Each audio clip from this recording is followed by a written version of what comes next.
السلام علیکم ورحمۃ اللہ وبرکاتہ۔ بسم اللہ الرحمن الرحیم۔ الحمد للہ نحمده ونستعینه ونستغفره ونؤمن به ونتوکل علیہ ونعوذ باللہ من شرور انفسنا ومن سیئات اعمالنا ونعوذ باللہ من شرور انفسنا ومن سیئات اعمالنا من يهده الله فلا مضل له ومن يضلله فلا هادي له ونشهد أن لا إله إلا الله وحده لا شريك له ونشهد أن سيدنا ومولانا محمدا عبده ورسوله صلى الله عليه وعلى آله وأصحابه وبارك وسلم تسليما كثيرا كثيرا أما بعد فأعوذ بالله من الشيطان الرجيم بسم الله الرحمن الرحيم يا أيها الذين آمنوا توبوا إلى الله توبة نصوحا عسى ربكم أن يكفر عنكم سيئاتكم ويدخلكم جنات تجري من تحتها الأنهار يوم لا يخزي الله النبي والذين آمنوا معه نورهم يسعى بين أيديهم وبأيمانهم يقولون ربنا أتمم لنا نورنا واغفر لنا إنك على كل شيء قدير۔ صدق اللہ العظیم۔ قابل احترام بھائیوں، دوستوں اور بزرگوں، مائیں اور بہنیں اور بیٹیاں اور بہویں، ایک دروازہ اللہ کا سب کے لیے کھلا ہوا ہے، اور وہ دروازہ ہے توبہ اور استغفار کا۔ وہ دروازہ بند نہیں ہوتا۔ سورج جب مغرب سے طلوع ہوگا اس وقت وہ دروازہ بند ہو جائے گا۔ اسی لیے قرآن شریف میں توبہ استغفار توبہ استغفار، توبہ کا مطلب کیا؟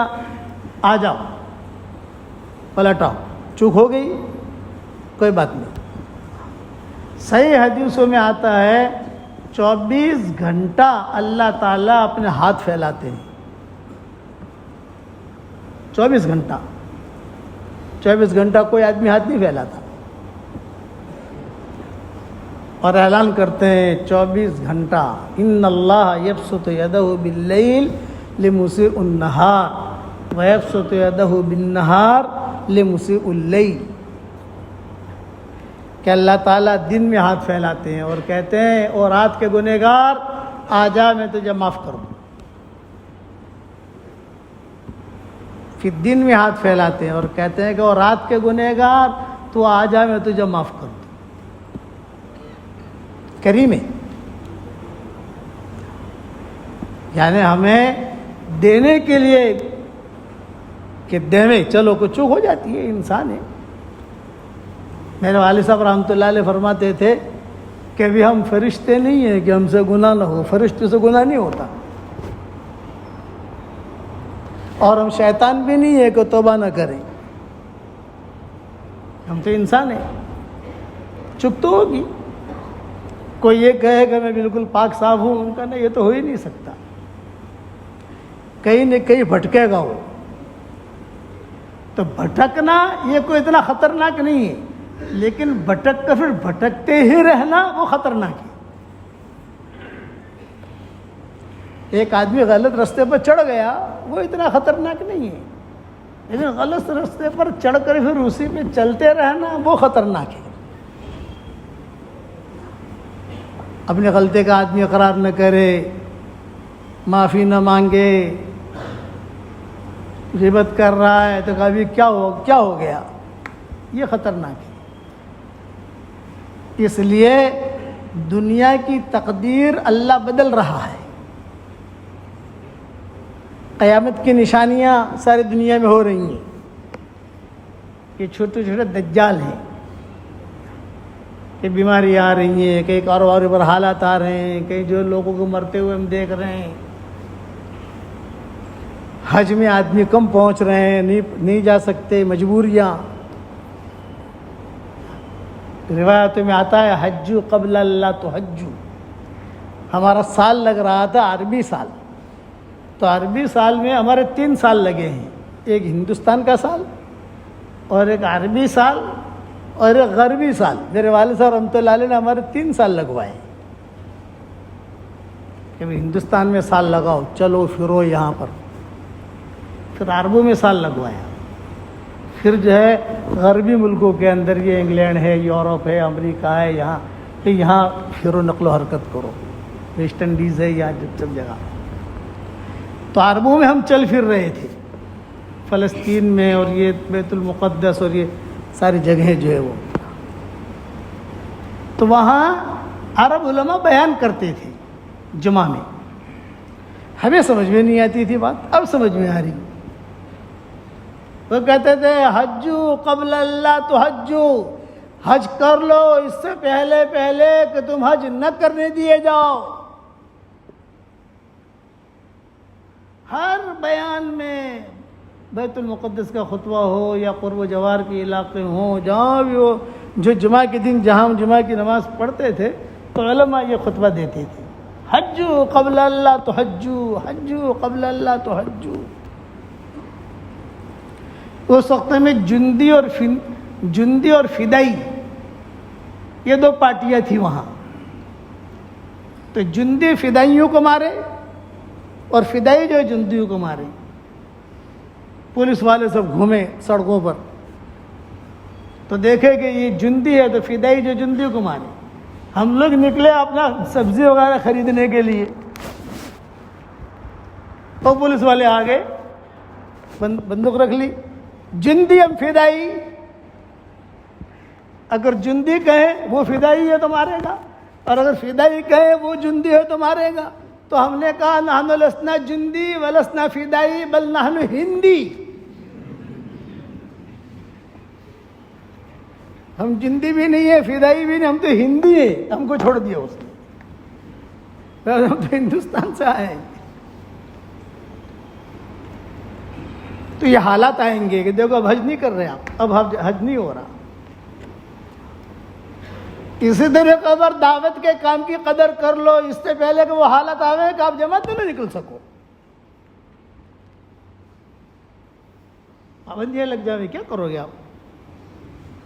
ابھی اللہ نے راستہ کھولا ہے کہ آدمی 3 چلہ بھی جا سکتا ہے، چلہ بھی جا سکتا ہے، مسجد و جماعت میں بیٹھ سکتا ہے، اللہ اللہ کر سکتا ہے. تو یہ میرا مضمون ہے کہ استغفار کرو. خلاصہ کلام، اٹھتے بیٹھتے اپنے آپ کو پاکیزہ نہ سمجھو. فلا تزکوا انفسکم هو اعلم بمن اتقى. آپ اپنے آپ کو اچھا مت سمجھو، وہ جانتا ہے تقوی والا کون ہے. اور راستہ دروازہ بالکل کھلا ہوا ہے. معلم یغرغر حدیثوں میں آتا ہے، جب تک آدمی موت کا فرشتہ نہ دیکھ لے تب تک اس کے لیے دروازہ کھلا ہوا ہے. ان اتیتنی لیلا قبلتک، اعلان ہوتا ہے، ان اتیتنی لیلا قبلتک، ان اتیتنی نہارا قبلتک، تبارزنی بالمعاصی فی النہار وانا اکلؤک علی فراشک فی اللیل. اے میرے بندے اور میری بندی، رات میں آئے گا میں تجھے قبول کر لوں گا، دن میں آئے گا میں تجھے قبول کر لوں گا. تو گھبرا مت، تو آ جا. یہ کہا ان اتیتنی لیلا قبلتک، ان اتیتنی نہارا قبلتک، تبارزنی بالمعاصی فی النہار. تو دن بھر گناہوں سے میرا مقابلہ کرتا ہے، رات کو فرشتوں کے ذریعے سے میں تیری حفاظت کرواتا ہوں. فرشتے حفاظت کرتے ہیں. اس لیے آدمی جو ہے وہ توبہ بھی کرے اور استغفار بھی کرے، کبھی بھی نامراد نہیں ہوگا. دعاؤں کا آدمی اہتمام کرے، دعا کبھی بھی رد نہیں ہوتی، ریجیکٹ ہو جاتی ہے ان چیز. کبھی ویزا ریجیکٹ ہو گیا، دعا ریجیکٹ نہیں ہوتی، یا تو مقبول ہوگی یا محفوظ ہو جائے گی، بدلہ ضرور ملے گا اس کا۔ تو یہ راتیں جو ہماری گزر رہی ہیں، اب کچھ ہی راتیں رہ گئی، شب قدر کے برابر ثواب، بتاؤ۔ دن میں روزہ رکھو، فرمایا جو سال بھر کے روزے کا ثواب، یہ بھاؤ بڑھا ہے اس امت کے لیے، کہ بھاؤ اللہ تعالیٰ نے بہت بڑھایا ہے، بہت دینا چاہتے ہیں، بہت دینا چاہتے ہیں۔ علماء نے لکھا ہے کہ اللہ نے دیش کے دہانے کھول رکھے ہیں، لینے والا نہیں ہے کوئی۔ وجہ کیا ہے؟ وجہ یہ غفلت۔ آج ہم اللہ سے دور کیوں ہیں؟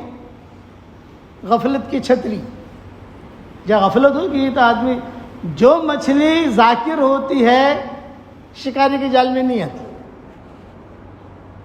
اور جو مچھلی غافل ہوتی ہے وہ شکاری کے جال میں آ جاتی ہے۔ اسی لیے علماء نے لکھا ہے بہت زیادہ مچھلیاں مت کھاؤ، کھاؤ لیکن ایک حد ہے، بہت زیادہ کھاؤ گے تو وہی غفلت آئے گی جو ان میں تھی۔ اسی لیے مچھلی بازار میں دیکھو، غفلت زیادہ ہوگی آپ کا، مچھلی بازار میں چلے جاؤ، حالانکہ حلال ہے، جیسے پانی کا پینا یہ حلال ہے، لیکن آدمی بہت پیے تو کیا ہوگا؟ مر جائے گا۔ اس لیے ان چیزوں کا اہتمام کرو، اٹھتے بیٹھتے قرآن شریف میں استغفار کو اتنا کہا ہے۔ میں نے کتاب لکھی ہے، اس کا نام ہے مایوس کیوں کھڑا ہے اللہ بہت بڑا ہے۔ جب یہ کتاب ہماری پوری ہو گئی تو میں نے مفتی سعید صاحب پالم پوری رحمۃ اللہ علیہ، اللہ ان کے قبر کو نور سے منور فرمائے، اور مفتی امین، ہماری کتابیں یہ بکھرے موتی وغیرہ سب جو ہے یہ حضرات وہاں دیکھتے تھے، منتخب ابواب یہ جو بھی ہے، ترجمے تو ہمارے بعد میں آئے، لیکن یہ کتابیں ہمارے پہلے آ گئی تھی ہمارے والد صاحب رحمۃ اللہ علیہ کے انتقال کے بعد۔ تو میں نے مفتی امین صاحب رحمۃ اللہ علیہ کی کتاب پہلے وہ دیکھتے تھے، مفتی امین صاحب، پھر بعد میں دیتے تھے مفتی سعید صاحب۔ تو مفتی سعید صاحب رحمۃ اللہ علیہ وہ جو بھی ان کی رائیں ہوتی تھی وہ رائیں رکھ کر پھر اس پر مقدمہ لکھ دیتے تھے، اس لیے ہماری کتابوں میں شروع میں جو مفتی سعید صاحب کا مقدمہ ملے گا، مفتی امین صاحب کا ہی ملے گا۔ وہ دیکھتے تھے کہ بھی کیا ہے، کوئی چیز ایسی ہو کہ جو اس میں ترمیم کرنے کی ہو تو بتا دیتے تھے بھی اس کی جگہ یہ لکھو، اس کی جگہ یہ لکھو۔ جب یہ کتاب پوری ہو گئی تو میں سوچ رہا تھا بیٹھا اس میں صرف میں نے استغفار کی حدیثیں جمع کی ہے اور کچھ نہیں، صرف استغفار کہ کیسے اللہ کو نہ معاف کرے گا۔ میاں بیوی ایک دوسرے کی طرف دیکھ کر مسکرائیں تو اللہ بھی مسکراتے ہیں، یہ گھر جا کر عمل کر لینا، لیکن غصے میں مت مسکرانا۔ اے لڑائی تو ایسے تاری ماری پڑا مول صاحب نے گدو سے لے اہو سنو، یہ نہیں۔ اور میاں بیوی دونوں مسافہ کریں تو دونوں مسافہ کریں گے تو دونوں کی 10 انگلیاں اس کی 10 انگلیاں اس کی، ان کی انگلیوں سے گناہ اللہ ایسے گرائے گا جیسے نل کھولو تو پانی کے ساتھ دھڑ دھڑ دھڑ دھڑ دھڑ گرتا ہے، ایسے گناہ معاف ہوتے ہیں۔ یہ ساری حدیثیں میں نے اس میں جمع کی۔ تو بیٹھا ہوا تھا، کتاب تیار ہو گئی، میں نے کہا مفتی صاحب کو بھیج بھی تھی، مفتی صاحب کو مل بھی گئی۔ مفتی صاحب نے کہا کہ بھائی اس کا نام کیا رکھیں؟ میں نے کہا بھائی ذہن میں نہیں آ رہا نام، آپ بھی سوچو میں بھی سوچ رہا ہوں۔ ایک آدمی میرے پاس آیا اور وہ اپنے آپ باتیں کرنے لگا اسی، یعنی کمال صاحب بلڈنگ میں ہم لوگ رہتے تھے، بچپن میں جو ایک فقیر آتا تھا اور وہ کہتا تھا، صدا لگاتا تھا، مایوس کیوں کھڑا ہے اللہ بہت بڑا ہے۔ ارے واہ بھائی واہ، تیرا کام بنے نہ بنے اللہ نے میرا کام کر دیا۔ میں نے مفتی صاحب کو خط لکھا، اس زمانے میں واٹس ایپ شروع نہیں ہوئے تھے، فون کر کے کہا کہ لکھو نا مایوس کیوں کھڑا ہے اللہ بہت بڑا ہے۔ تو مفتی صاحب نے کہا اس کے آگے کچھ اور بڑھاؤ؟ میں نے کہا بڑھاؤ۔ انہوں نے کہا گلدستہ مغفرت، گلدستہ مغفرت، اس میں سارے حدیث مغفرت کی جمع کی، 313 غالباً حدیثیں۔ انس ابن مالک نے کہا حضور صلی اللہ علیہ وسلم نے فرمایا، انس تیرے گناہ زیادہ ہو جائیں تو لوگوں کو پانی پلانا، اللہ تیرے گناہ معاف کر دے گا۔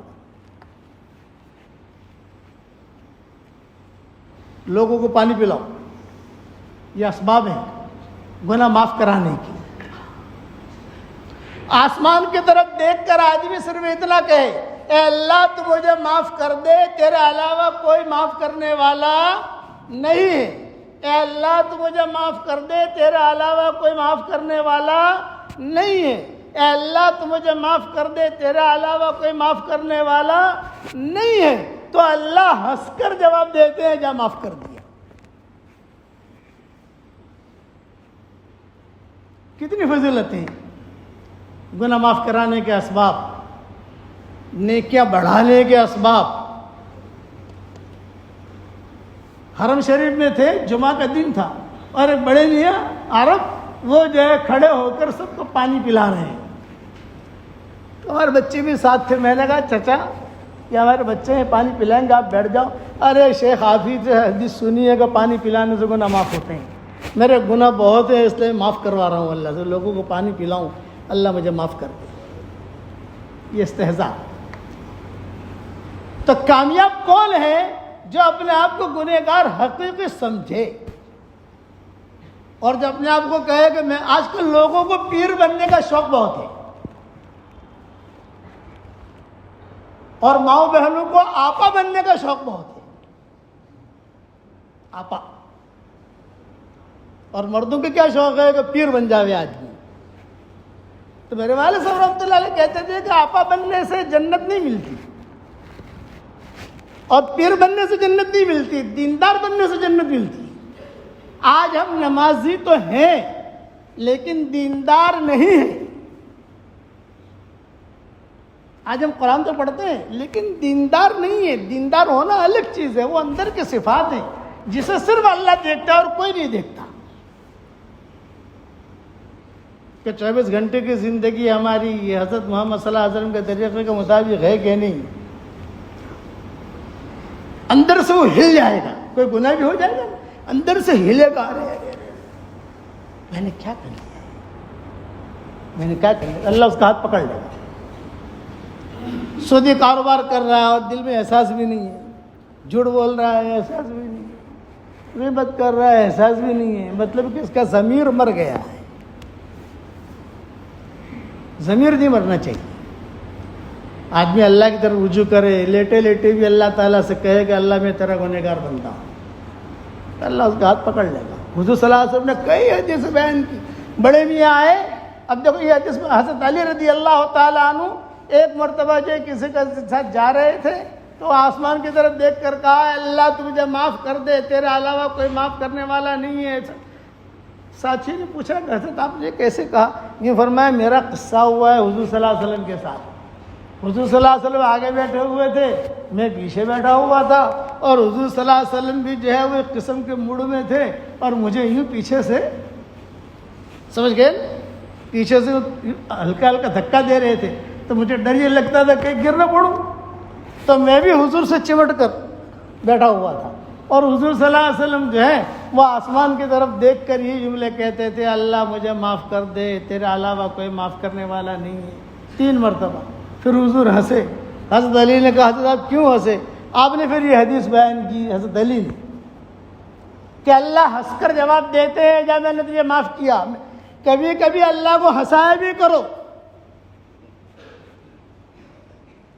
تہجد میں میاں بیوی ایک دوسرے کو جگاوے نا تو اللہ ہنستے ہیں، خوشی ہوتی ہے کہ واہ میاں اس کو جگا رہا ہے، یہ اس کو جگا رہا ہے. پانی ڈالنے کے بارے میں حدیث میں آتا ہے کہ اگر ایک میاں جو ہے تھوڑا سا تھکا ہوا ہے تو بیوی پانی کے چھینٹے تھوڑے سے، اگر جو بیوی تھوڑی سی تھکی ہوئی ہے تو میاں یہ تھوڑا پانی کے ترشح کا جملہ آتا ہے، ترشح یعنی چھینٹے مارنا. فریج میں سے بوتل نکال کے مت ڈالنا ورنہ پورا مجادر جاگ جائے گا، تو لڑائی ہوگی.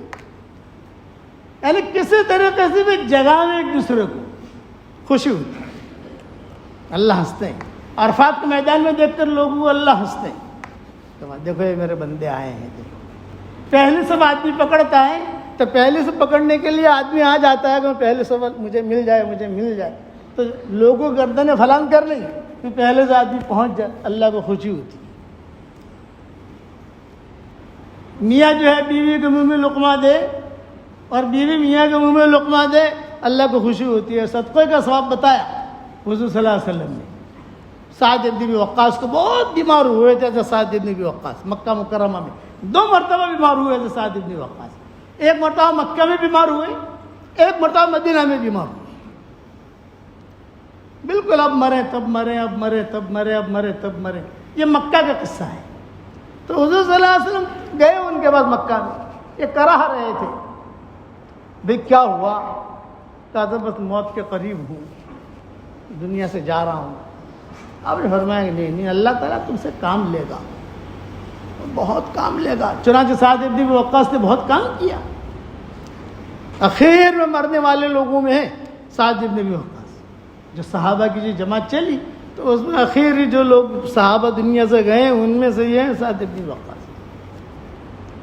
یہ ایران کا جو کچھ بھی ہوا سارا معاملہ اس میں سعد ابن وقاص وغیرہ سب تھے. تو حضور صلی اللہ علیہ وسلم نے فرمایا بھئی نہیں, اللہ تجھ سے بہت کام لگا. تو سعد ابن وقاص نے کہا کہ حضرت آپ بیٹھیے, میری ایک بیٹی ہے, اللہ نے مجھے مال بہت دیا ہے, اگر آپ کہیں تو میں جو ہے سارا کا سارا صدقہ کر دوں. آپ نے فرمایا نہیں. آدھا کر دوں؟ آپ نے فرمایا نہیں. آپ نے فرمایا نہیں سعد, تم سمجھتے ہو کہ مال جو ہے لگاؤ تو ہی صدقے کا ثواب ملے گا؟ ایسا نہیں ہے. بیوی کے منہ میں لقمہ دو گے تو بھی صدقے کا ثواب ملے گا. کس پر حضور نے فرمایا؟ میں نے ایک جگہ بیان کیا, کسی جگہ اجتماع میں, تو ہمارا ساتھی تھا, وہ 3 دن جو ہے وہ ہمارے ساتھ آیا ہی نہیں. ارے بھائی کہاں تھا تو؟ ارے مولانا آپ نے صدقے کا کہا تھا, صدقہ کر رہا تھا میں, یعنی بیوی کو لقمہ دے رہا تھا. ارے میں نے کہا اس کا مطلب 24 گھنٹہ صدقہ کرنا نہیں ہے. یہ تو 24 گھنٹہ صدقہ ہی کرتا رہے, کبھی کبھار ہے یہ, کبھی کبھار کہ کبھی بیوی جو ہے شوہر کے منہ میں. یہ اس امت کی فضیلتیں ہیں, پچھلے امت میں فضیلتیں آپ کو نہیں ملی کہ پچھلی امتوں کے لیے یہ ریٹ نہیں, ہمارے لیے یہ ریٹ ہے. کیوں کہ کمزور امت ہے. معافی کا دروازہ کھلا ہوا, اعلان اعلان, رات میں آئے گا قبول کر لوں گا, دن میں آئے گا قبول کر لوں گا, تو گھبرا مت. لیکن سچے توبہ کر گیا. یہ سعد ابن وقاص مدینہ میں بیمار ہوئے. حضور صلی اللہ علیہ وسلم گئے, پھر کراہ رہے تھے, حضرت تو دنیا سے جا رہا ہوں. آپ نے ویسے دل پر ہاتھ رکھا اور دل پر ہاتھ رکھ کر کہا بھی تجھے تو اٹیک آیا ہے. ہارٹ اٹیک کے سب سے پہلے تحقیق حضور نے کی کہ تجھے تو قلب کا دورہ پڑا ہے. بلاؤ فلاں حکیم کو, مدینہ کا فلاں حکیم ہے, اس کو بلاؤ اور اس کو بلا کر کہو اجوا کے ساتھ کھجوریں لے, اور اجوا کی کھجور کو اس کی جو گھٹلیا ہے اس کو بھی پیسے اور اس کے اندر کھجوریں ڈالے, کھجوروں میں ڈالے اور تجھے 7 کھجوریں کھلائیں. چنانچہ مدینہ منورہ میں ہم جب جاتے ہیں تو ہمارے ساتھی ہیں, وہ ہمیں اجوا کی کھجوروں کے پاؤڈر دیتے ہیں. عرب جب مدینہ منورہ میں ہوتے ہیں تو عرب جو ہے ہمیں بہت اجوا دیتے ہیں, تھیلے بھر بھر کے. عربوں کے یہاں تو معلوم ہے ماشاءاللہ ان کے باغات ہیں سب وہاں, کوئی یہاں سے لاتا ہے, کوئی یہاں سے لاتا ہے. شیخ اجوا اور یہ گھٹلیاں ہم نے نکال کر اس کا پاؤڈر نکالا ہے. پھر وہ حدیث بیان کرتے ہیں سعد ابن وقاص کی اور فضیلت بیان کرتے ہیں. یہ حضور صلی اللہ علیہ وسلم نے وہاں کیا, وہاں صدقے کا کہا مکہ میں, اور یہ جملہ کہا حضرت سعد ابن وقاص کو. سعد ابن وقاص چلتے رہے. حضور کا انتقال ہو گیا, فلاں کا انتقال ہو گیا, لیکن برابر اپنا کام کرتے رہے اور بہت کام کیا. تو خیر یہ قصے بہت ہیں, میں تو صرف اتنا کہتا ہوں کہ آج کی رات میں ہر مرد ہر عورت یہ نیت کرے کہ میں گناہوں سے معافی مانگوں گی, توبہ کروں گی. اٹھتے بیٹھتے. ایک صحابی آ گئے حضور صلی اللہ علیہ وسلم کے پاس, سارا مجمع بھرا ہوا, بڑے میاں تھے اور دروازے پر کھڑے رہے اور ایک جملہ کہا, بادنوبا,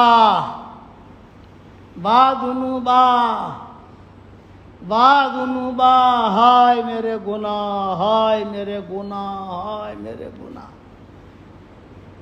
آپ صلی اللہ علیہ وسلم نے قریب آ جاؤ. وہ اپنی لکڑی لے کر کھٹ کھٹ کھٹ کرتے کرتے حضور کے پاس آ کر بیٹھے تو آپ نے فرمایا بتاؤ کیا گناہ؟ سب صاحب لیکن یہ حدیثیں جو ہیں مجمع کے سامنے ہیں. کچھ حدیثیں ایسے ہوتی ہیں جو تنہائی میں حضور نے کہی تو اس کے راوی کم ملتے ہیں، لیکن کچھ حدیثیں جو ہے مجمع کے سامنے ہوئی، کچھ قصے مجمع کے سامنے ہوئے تو اس کے راوی بہت ملتے ہیں. راوی کیوں زیادہ ملتے ہیں؟ ارے ہاں اس قصے میں تو مجمع میں بھی تھا، ارے اس میں تو میں بھی تھا، ارے اس میں تو میں بھی تھا، میں بھی تھا. اس نے پوچھا بھی کیا گناہ ہوا تم سے؟ یوں کہا حضرت شرک کے علاوہ سارے گناہ میرے جھولے میں موجود ہیں، شرک نہیں ہے. ڈاکٹر سب گناہ جتنے ہیں سب ہیں. تو آپ نے ڈانٹا نہیں، نکل یہاں سے، شرم نہیں آتی، یہ جملہ نہیں کہا. امید والی بات بتائی تو گھبرا مت. تیرا گناہ ہے تو اللہ کی رحمت کا سمندر تیرے گناہوں سے زیادہ وسیع ہے. معاف کرنے کا جو سمندر ہے اللہ کا وہ تیرے گناہوں سے زیادہ وسیع ہے. تو گھبرا مت. پڑھ. حضور صلی اللہ علیہ وسلم نے ایک دعا، ایک جملہ، یہ میں نے میری کتاب مومن کا ہتھیار جو ہے، نام سنا ہوگا آپ لوگوں نے، شاید مجادر میں پہنچ بھی رہی ہوگی، مومن کا ہتھیار. اس میں میں نے ایک قصہ مختصر لکھا ہے لیکن دعا ضرور لکھی ہے میں نے. حضور صلی اللہ علیہ وسلم نے ایک دعا پڑھوائی اس صحابی سے کہ دعا پڑھ، 3 مرتبہ پڑھوائی، اور پڑھوانے کے بعد حضور صلی اللہ علیہ وسلم نے جملہ کہا قم قد غفر اللہ لک، کھڑا ہو جا، اللہ نے تیرے سارے گناہ معاف کر دیے. آپ لوگوں کو پڑھوا لو بھائی، پڑھو میرے ساتھ. اللہم مغفرتک اوسع من ذنوبی ورحمتک ارجع عندی من عملی. اللہم مغفرتک اوسع من ذنوبی ورحمتک ارجع عندی من عملی. اللہم مغفرتک اوسع من ذنوبی ورحمتک ارجع عندی من عملی. الحمدللہ ہم سب کے چھوٹے بڑے گناہ معاف ہو گئے. صحیح حدیث ہے، اس میں کوئی انکار نہیں کر سکتا. انہوں نے کیا جملہ کہا تھا؟ شرک کے علاوہ سارے گناہ ہیں میرے پاس. اس نے فرمایا یہ پڑھو، اس میں کوئی انگلی نہیں رکھ سکتا. اخلاق اور امیدیں سارا تھی. مکہ مکرمہ میں گانا گاتی تھی، بہت اچھا گانا، سارا نام تھا اس کا. اور بہت جو ہے صحابہ جب زمانے جہالت پہ ٹپ دیتے رہے، ٹپ. حضرت عمر بھی پیسے دیتے تھے، ہاتھی بن ابی بلتاج یہ پیسہ دیتے تھے، سارا اور گا اور گا اور گا اور گا. یہ حتیم ہے نا، حتیم کی طرف اس کا خیمہ ہوتا تھا. حضور صلی اللہ علیہ وسلم طواف کرتے کرتے سنتے تھے. نبوت مل گئی تھی حضور صلی اللہ علیہ وسلم کو، سب سنتے تھے. تو حضور کہتے تھے کہ یہ کون ہے؟ صحابہ کہتے تھے کہ یہ سارا ہے. یہ گانا مشہور تھا. مکہ مکرمہ میں 2 لڑکیاں مشہور تھیں، ایک سارا اور ایک عناق. عناق جو ہے یہ زنا کے کوٹھے چلاتی تھی، اور یہ سارا جو ہے یہ گانا گاتی تھی. جتنے بھی عمرہ کرنے والے آتے تھے طائف سے، نجد سے، یہاں سے مشرکین مکہ جو آتے تھے، مسلمان نہیں، مشرکین مکہ، وہ پہلے سے اس کے ساتھ جو ہے اپنا ایگریمنٹ کرتے تھے. اور چونکہ حضور صلی اللہ علیہ وسلم کو ستانا ہوتا تھا ان لوگوں کو، مکہ والوں کو، تو مکہ والے اشعار لکھ کر دیتے تھے سارا کو کہ ابھی کوئی تیرے پاس گانا گوانے کے لیے آوے نا تو محمد کے بارے میں یہ گانا گانا، تو اس کے پیسے زیادہ ملتے تھے. لیکن سارا جو ہے یہ سمجھدار لڑکی تھی، وہ کہتی تھی دیکھو بھی محمد کے خلاف زیادہ میں گانے نہیں گاؤں گی. لیکن یہ مشہور تھا کہ گانا گاتی تھی، پیسے ملتے تھے، اس کا کام ہی یہ تھا. اور لڑکی کا جو کام تھا وہ کوٹھے چلانا تھا. یہ دونوں لڑکیوں کے قصے صحیح حدیثوں میں آتے ہیں. میں سارا کا قصہ صرف بیان کرتا ہوں, انب کا قصہ بیان نہیں کرتا, وہ بعد میں دیکھیں گے کسی اور وقت میں انشاءاللہ. یہ مدینہ منورہ آئی,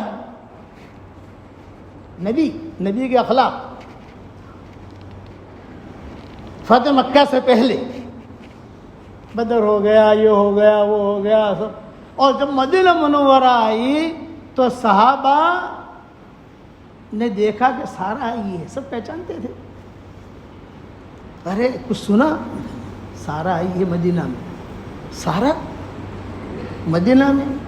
حضور صلی اللہ علیہ وسلم کو کچھ پتہ نہیں. آپ صلی اللہ علیہ وسلم کی عادت جو ہے ٹوہ میں لگنے کی نہیں تھی, جیسے ہم لوگوں کی عادت ہے ٹوہ میں رہنا.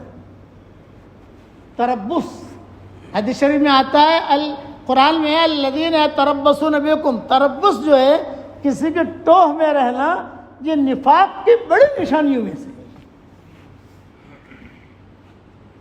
تو آپ کی عادت کچھ نہیں, آپ مسجد میں آتے تھے, مشورہ کرتے تھے, جو طے ہو گیا وہ کام کرتے تھے, کسی جگہ جماعت بھیجتے تھے, اپنے گھر میں چلے جاتے. اب لیکن سارا آئی ہے, ظاہری بات ہے کہ گانے سنے ہوئے لوگ تھے سارے کے سارے, آپس میں چرچے ہوئے مدینہ میں. حضور صلی اللہ علیہ وسلم کو کون کہے کہ سارا آئی ہے. ماؤں تک بات پہنچی, چونکہ مائیں بھی سنتی تھی مکہ مکرمہ میں. زمانے جاہلیت میں ان تک بھی آوازیں پہنچتی تھی. تو ماؤں نے آپس میں مشورہ کر کے کہا کہ حضور کو اطلاع دینی ہے, سارا آئی ہے مدینہ میں. کون کہے گا؟ یہ فرمایا کہ بھی جس کی باری ہو ہر ماں جو ہے کان میں بات ڈال دے کہ سارا آئی ہے, سارا آئی ہے. آپ کے کان پر بات پہنچی, آپ نے فرمایا اچھا سارا مدینہ میں آئی ہے.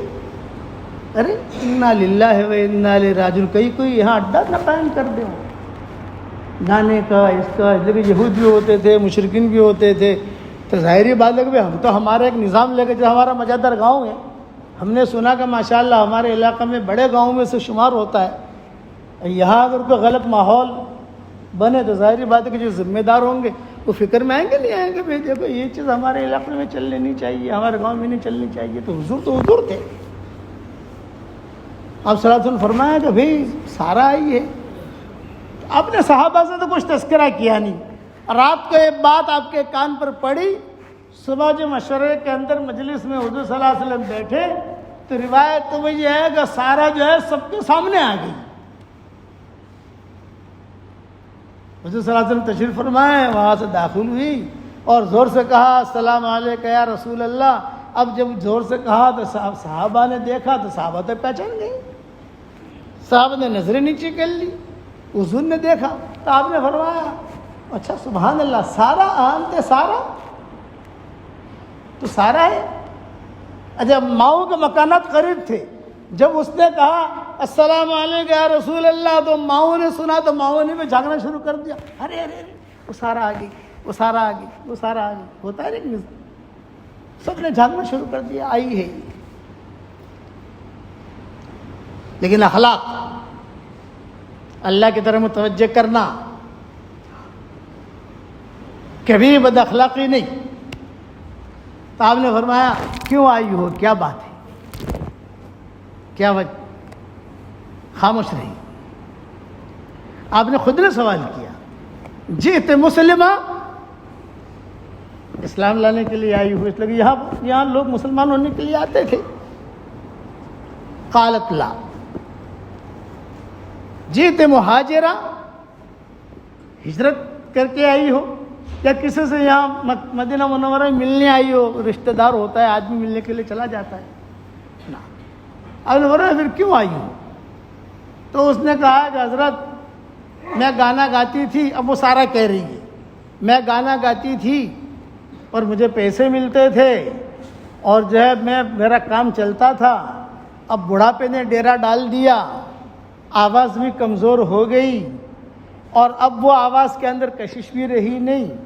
اور جو میرے چاہنے والے تھے, جو مجھے پیسہ دیتے تھے, گانا سنتے تھے, ان میں سے کئی لوگ تو جو بدر میں مارے گئے, اور جو بچے کچے تھے وہ آپ کے پاس آ گئے.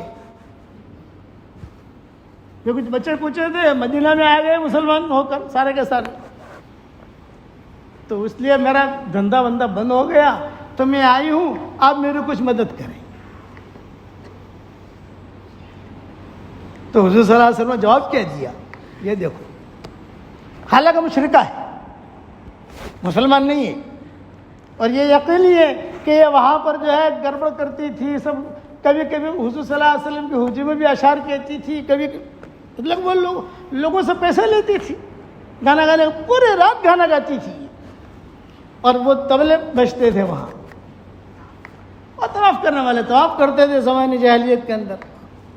پھر اسلام آیا تو بھی ہمارا غلبہ تو تھا نہیں، حضور صلی اللہ علیہ وسلم ہماری یعنی مسلمان تو ہو گئے، وہی بھی آنا شروع ہو گئی، غلبہ تو تھا نہیں، غلبہ تو ہوا مدینہ منورہ آ کر۔ تو آپ صلی اللہ علیہ وسلم نے جواب دیا، اور جواب یہ دیا کہ ہاں ٹھیک ہے، میں جو ہے ضرور تیری مدد کروں گا، اور یہ مسلمانوں پر کوئی بوجھ نہیں ڈالوں گا، میں میرے خاندان والوں کو کہوں گا کہ میں اس کے لیے مال جمع کروں، میں میرے خاندان والوں کو کہوں گا۔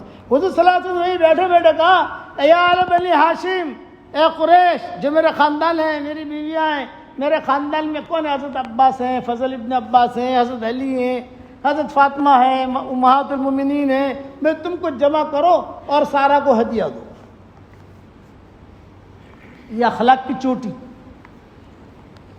اچھا اب چلو وہیں مسجد نبوی میں بچھا دی اپنی چادر، بے ڈالو، کوئی سونے کی انگوٹھی لے آیا، کوئی کھجور لے آیا، کوئی درہم لے آیا، کوئی کچھ لے آیا، کوئی کچھ لے آیا، وہ سارا کھڑی جو ہے اپنے عورتوں کی طرح جو اوڑھنی ہوتی ہے وہ اوڑھنی آپا بن کر کھڑی تھی، وہ تو آپا بن کے کھڑی تھی سب کے سامنے، لیکن ماحول تھا آپا بننے کا وہاں،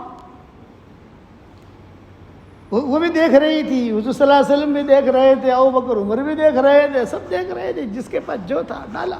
پھر حضور نے پوٹلی بنائی، اور پوٹلی بنا کر جو اسے کہا کہ ہذا یکفی، کہ یہ تجھے کافی ہے، تو اسے لے جا اپنی ضرورتوں میں خرچ کر۔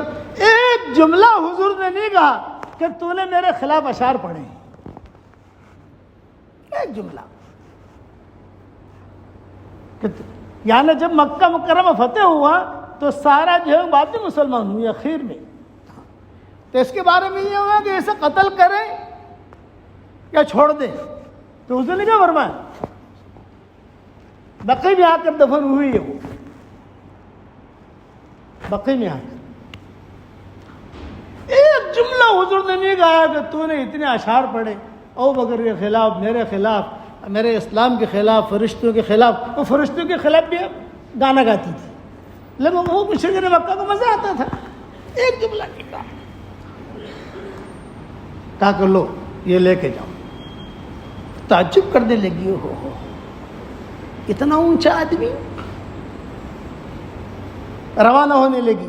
جب روانہ ہونے لگی تو حاتب بن بلتعہ کے زمانے جاہلیت میں اس کے ساتھ بہت اچھے تعلقات تھے، یہ یمن کے رہنے والے تھے حاتب بن بلتعہ، اور مالدار تھے۔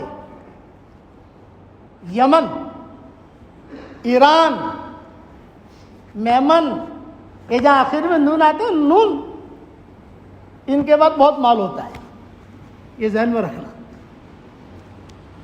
یمن، ایران، میمن، میں میمنوں میں کہتا ہوں بمبے کے میمن بہت خوش ہوتے ہیں، انہیں وہ ہنر ہوتا ہے۔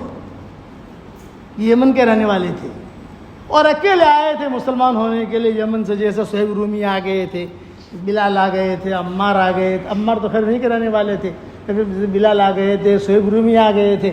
وہ پانی کا جہاز ڈوب گیا، یہ روم کے رہنے والے تھے، وہ جہاز ڈوبا تو تیرتے تیرتے تیرتے تیرتے وہ جدہ تک پہنچے۔ اب جدہ تک پہنچے تو کہنے لگے بھی چلو خشکی پر تو آ گیا ہوں، لیکن یہاں قریب میں کوئی جگہ ہو، آبادی ہو تو وہاں چلا جاؤں۔ لوگوں نے کہا بکہ قریب ہے، بکہ کہتے تھے مکہ کو، بکہ قریب ہے، تم جاؤ۔ پیدل چلتے چلتے چلتے چلتے مکہ مکرمہ پہنچے۔ جب مکہ مکرمہ پہنچے تو حضور ملے، یہاں مسلمان ہو گئے۔ یہاں مسلمان ہونے کے بعد پھر جو ان کی گاڑی چلی صہیب رومی کی۔ اس طریقے سے یہ حاتب بن بلتعہ تھے۔ تو حاتب بن بلتعہ جو اور سارا کے پرانا یارانہ بہت تھا، تعلقات، پیسہ بہت دیتے تھے۔ کوئی اگر 100 دیتا تھا تو یہ 500 دیتے تھے اور گا پرانا آرانا. جب وہ نکلنے لگی سارا تو حاتم بن بلتع نے کہا کہاں ٹھہری ہے, کہاں ٹھہری ہے, یعنی مکہ مدینہ میں کس کے وہاں ٹھہری ہے؟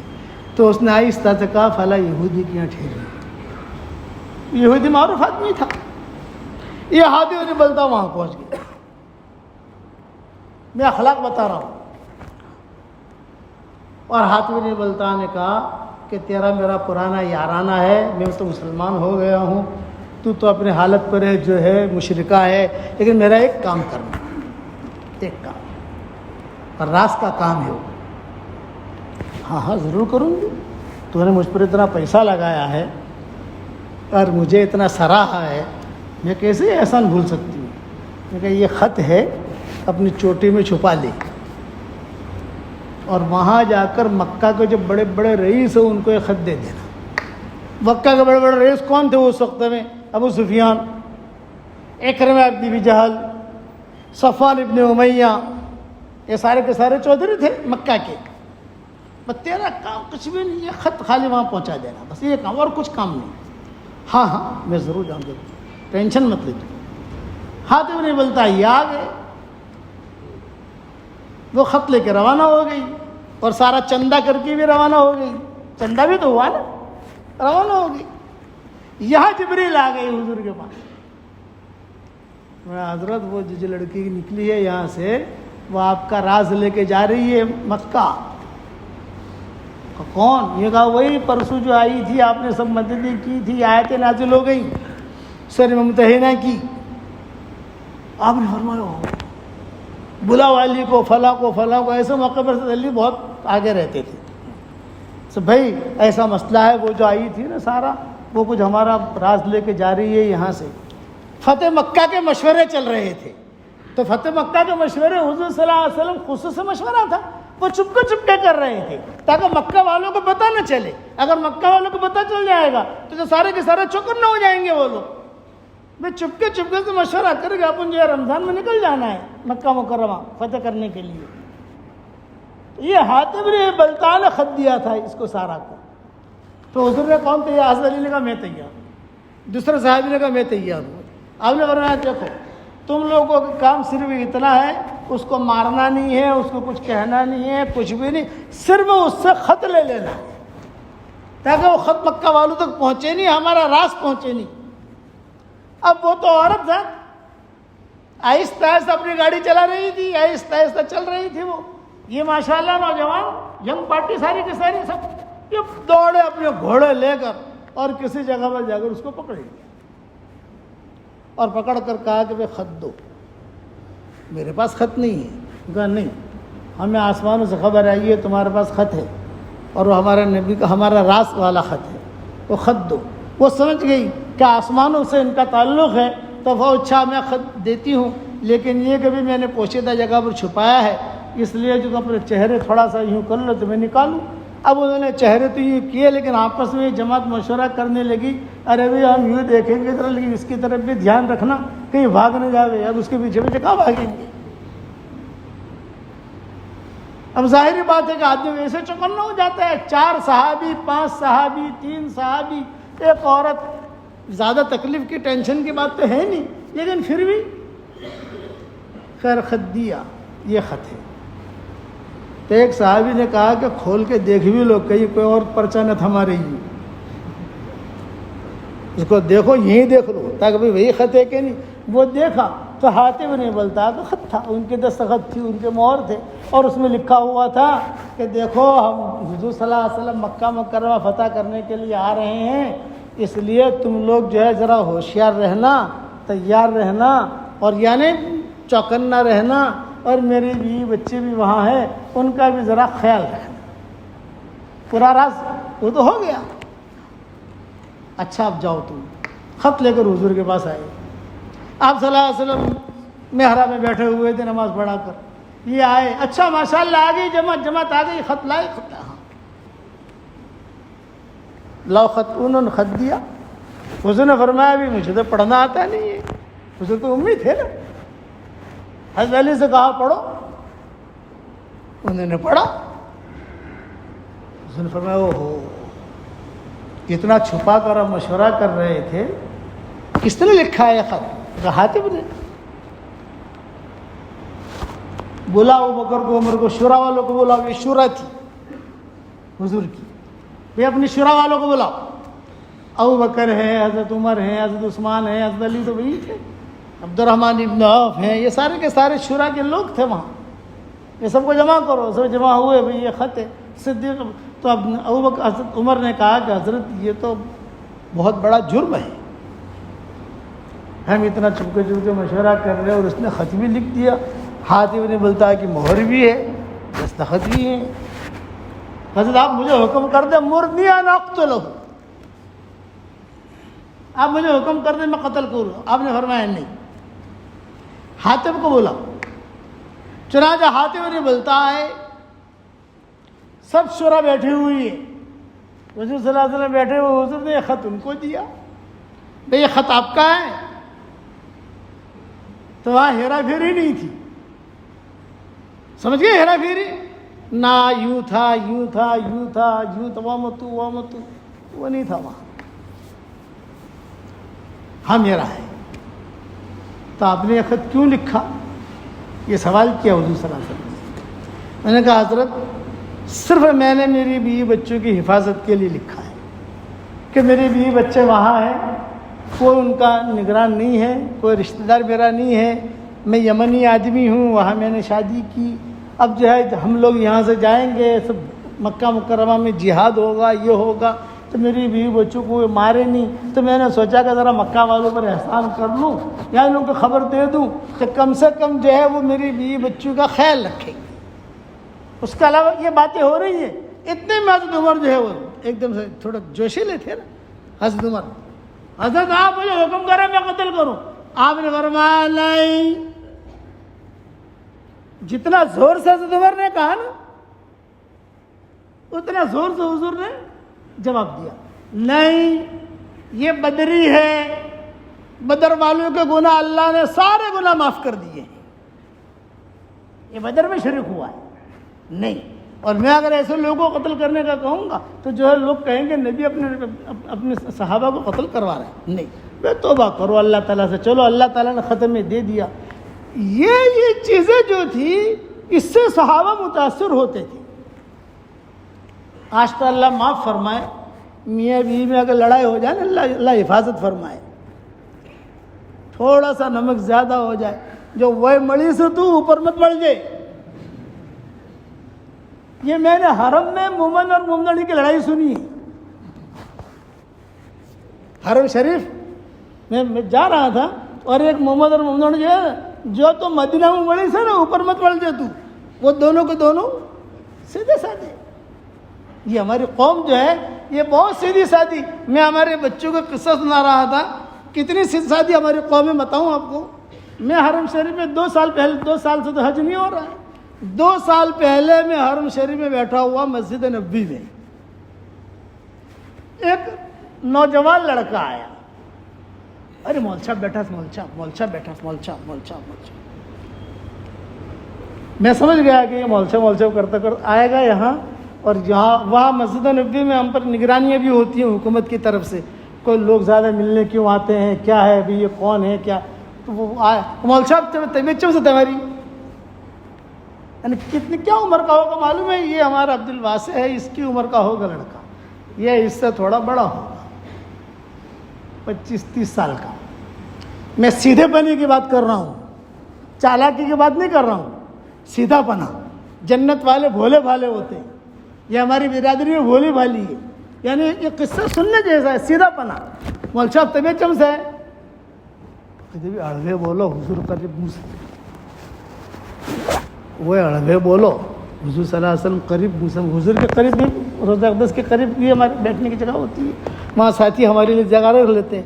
میں نے کہا اڑوے بولو حضور صلی اللہ علیہ وسلم قریب سے بول، ہم سب طبیعت چمس ہے سے بہرے ٹھیک سے بتا ٹھیک سے تو مول صاحب یہ تمہارا بیان ابلیے ہے، وہ واٹسپ پر سبق روزہ ابلیے ہے، ان بدو بہت فائدہ سے ان تمہارا ترجمہ بھٹو سو مول صاحب قرآن شریف میں بہت فائدہ سے وہ آسون کری لشو سے وہ بیجو کوئی کہو سے بھائی مول صاحب چاند جاؤ سے میں یہ مسجد نبی باتیں ہو رہی ہیں مغرب اور عشاء کے درمیان، جب میں بیٹھا ہوا میرا قرآن کا کام کر رہا ہوں، یہ سیدھا پن بولتے میں چڑھ جاؤں سے بھائی بدھنا داڑا جاؤں سے انشاءاللہ.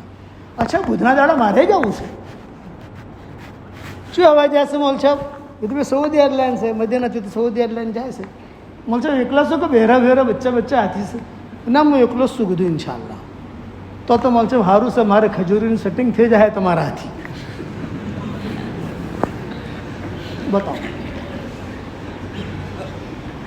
میرا بیان بھی سنتا ہے، میرا ترجمہ بھی پڑھتا ہے، مومن کا ہتھیار بھی بڑھتا ہے، سبق بھی سنتا ہے، اور کیا کہتا ہے ماری کھجورونی سیٹنگ تو میں چتلا واجب پوکش میں الجھا ہمارا مرد کھجور ودھارے سے تو تمہارا مرد کو سما عرب. تو میں نے اس کو کہا، میں نے کہا اللہ کے بندے تجھے میری خدمت کرنی چاہیے کہ میں تیری خدمت کروں؟ بھائی تجھے ہی کہنا چاہیے مولانا آپ اکیلے ہو تو انشاءاللہ میں آپ کی مدد کروں گا، آپ کا ہاتھ پکڑوں گا، ہوائی جہاز میں بٹھاؤں گا، آپ کے ساتھ رہوں گا. وہاں یہ بھولا پن، اس کو حرامی پن نہیں کہتے، اتنا بھولا. اب بھی وہ ملتا ہے کبھی کبھی تو بہت شرماتا ہے. ارے میں نے شو کہی تھی تو کوئی ہوتا اب کہجو مت ہوا حرم شریف میں آٹلو جوڑتے بولا ہی بھی نا تو مرغا گڑی تھے حرم شریف مرغا گھر میں رہتا ہے وہ بعد میں پتہ چلا مرغا گھر میں رہتا ہے. تو میں نے کہا حرم سے مرغا گڑی تھے اور حضور صلی اللہ علیہ وسلم قریب سے ہوئے. تو ہماری برادری بہت سیدھی. معاملہ کہاں اٹکتا ہے بتاؤ؟ معاملہ یہاں اٹکتا ہے وہ دعوت کے کام میں لگتے نہیں، اور اگر لگتے بھی ہیں تو وہ جو اصول بتاتے ہیں ہمارے ساتھی اس اصول کے اعتبار سے کام نہیں کرتے. اس کی وجہ سے صحیح تربیت نہیں ہوتی کہ ہمارے لیے بہترین کام اللہ نے دعوت کا دیا ہے، اس سے بڑا کام کوئی نہیں. بہت آسان. میرے والد صاحب رحمۃ اللہ علیہ فرماتے تھے مجھے ناز ہے، ناز کا جملہ کہتے تھے کہ میری برادری میں دعوت و تبلیغ کا کوئی مخالف نہیں الحمدللہ. ایک بات. دوسرا کہتے تھے کہ ہمارے علاقے میں اکثر دعوت و تبلیغ کا کام سنبھالنے والے جو ساتھی ہیں وہ اکثر علماء ہیں. آپ کسی بھی جگہ چلے جاؤ تو وہاں علماء جو ہے اس کام کو سنبھالتے ہیں. مسجد جماعت بھی علماء ہوں گے اور جماعتوں کی جو نصرت کرتے ہیں وہ بھی علماء ہوں گے، مدارس والے. اس لیے میرے بھائیوں 3 نصیحتیں آج کی ہیں. توبہ اور استغفار کی کثرت ایک. دوسرا دعوت اور تبلیغ کے کام میں اصول یعنی اخلاص کے ساتھ لگنا، صفات کے ساتھ لگنا، ہیرا پھیری کے ساتھ نہیں. اور تیسرا یہ اپنے دل کے اندر لانا کہ مجھے مرنا ہے، ایک دن آئے گا میں مروں گی، ایک دن آئے گا مجھے دنیا سے جانا ہے اور اللہ کو حساب دینا ہے، اور وہاں کوئی کھڑا نہیں ہوگا. ڈائریکٹ اللہ آنکھوں میں آنکھیں ڈال کر پوچھے گا بتا تو نے کیا کیا ہے.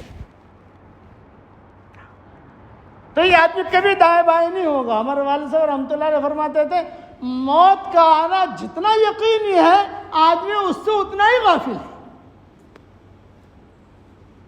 کچھ پتہ نہیں ایک جگہ گئے، ظہر میں اعلان ہوا آج عصر کی نماز کے بعد جنازہ آئے گا، سب لوگ آ جانا، فلاں سیٹھ صاحب کا انتقال ہو گیا ہے. عصر میں 2 جنازے آ گئے.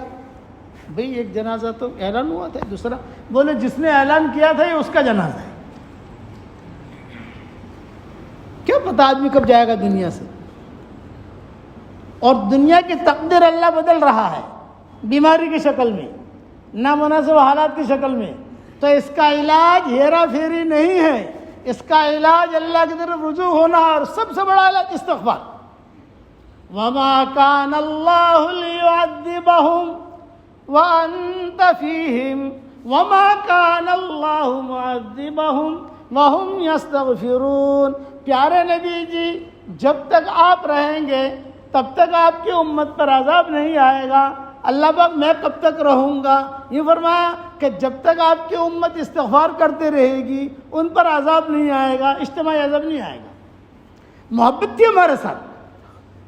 انتقال سے پہلے حضور صلی اللہ علیہ وسلم کے انتقال سے پہلے جب حضور کا انتقال کا وقت قریب آیا تو آپ صلی اللہ علیہ وسلم نے صحابہ سے کہا بھئی آج میری تمنا ہے، آج میری تمنا ہے ابھی یعنی طبیعت خراب ہونی شروع ہو گئی تھی، بخار آتا تھا، طبیعت خراب ہوتی تھی، تو آپ نے سارے صحابہ کو کہا بھی آج میری ایک خواہش ہے، آج میری ایک خواہش ہے.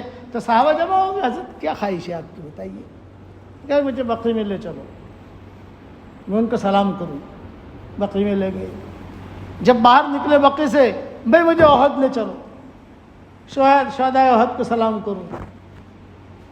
صحابہ وہاں لے گئے، خچر پر بٹھا کر، جو بھی اس وقت کے ادوار سواریاں تھیں، سارے صحابہ بھی پیچھے پیچھے. جب وہاں سے واپس ہونے لگے انتقال سے پہلے، تو حضور صلی اللہ علیہ وسلم نے کہا بھی میری ایک خواہش یہ ہے، میرے بھائیوں کو میں دیکھوں، لیکن میرے بھائیوں کو کیسے دیکھوں گا؟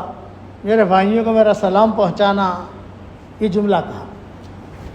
ابو بکر نے پوچھا السنا اخوانک یا رسول اللہ، السنا اخوانک یا رسول اللہ، اے اللہ کے رسول، کیا ہم آپ کے بھائی نہیں ہیں؟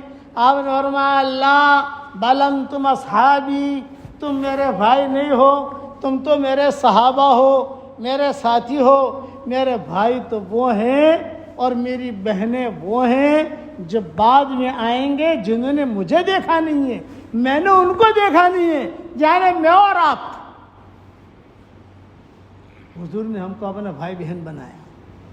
کسی نبی نے اپنی امت کو اپنا بھائی بہن نہیں بنایا ہے، ہم کو بنایا، میرے بھائی بہن ہیں، ان کو میرا سلام کہنا. اب آگے حضرت میمونہ کے گھر میں حضور صلی اللہ علیہ وسلم کی باری تھی. تو حضور صلی اللہ علیہ وسلم نے آ کر کہا کہ بھی ساری مائیں آ گئی. آپ نے فرمایا میمونہ تمہاری باری ہے، لیکن میں چاہتا ہوں کہ عائشہ کے گھر میں منتقل ہو جاؤں، وہ تھوڑی میری خدمت کرے. تو آپ ساری ماؤں نے کہا کہ جہاں آپ کو آرام ملے. حضرت عائشہ کے گھر میں آ گئے. طبیعت خراب رہنے لگی. میں نبی کی محبت کتنی تھی وہ بتا رہا ہوں، اور ہم اس کا بدلہ کیا دے رہے ہیں وہ آپ اور میں سب جانتے ہیں. حضرت عائشہ کے گھر میں آئے، اتنے میں کسی نے دستک دی.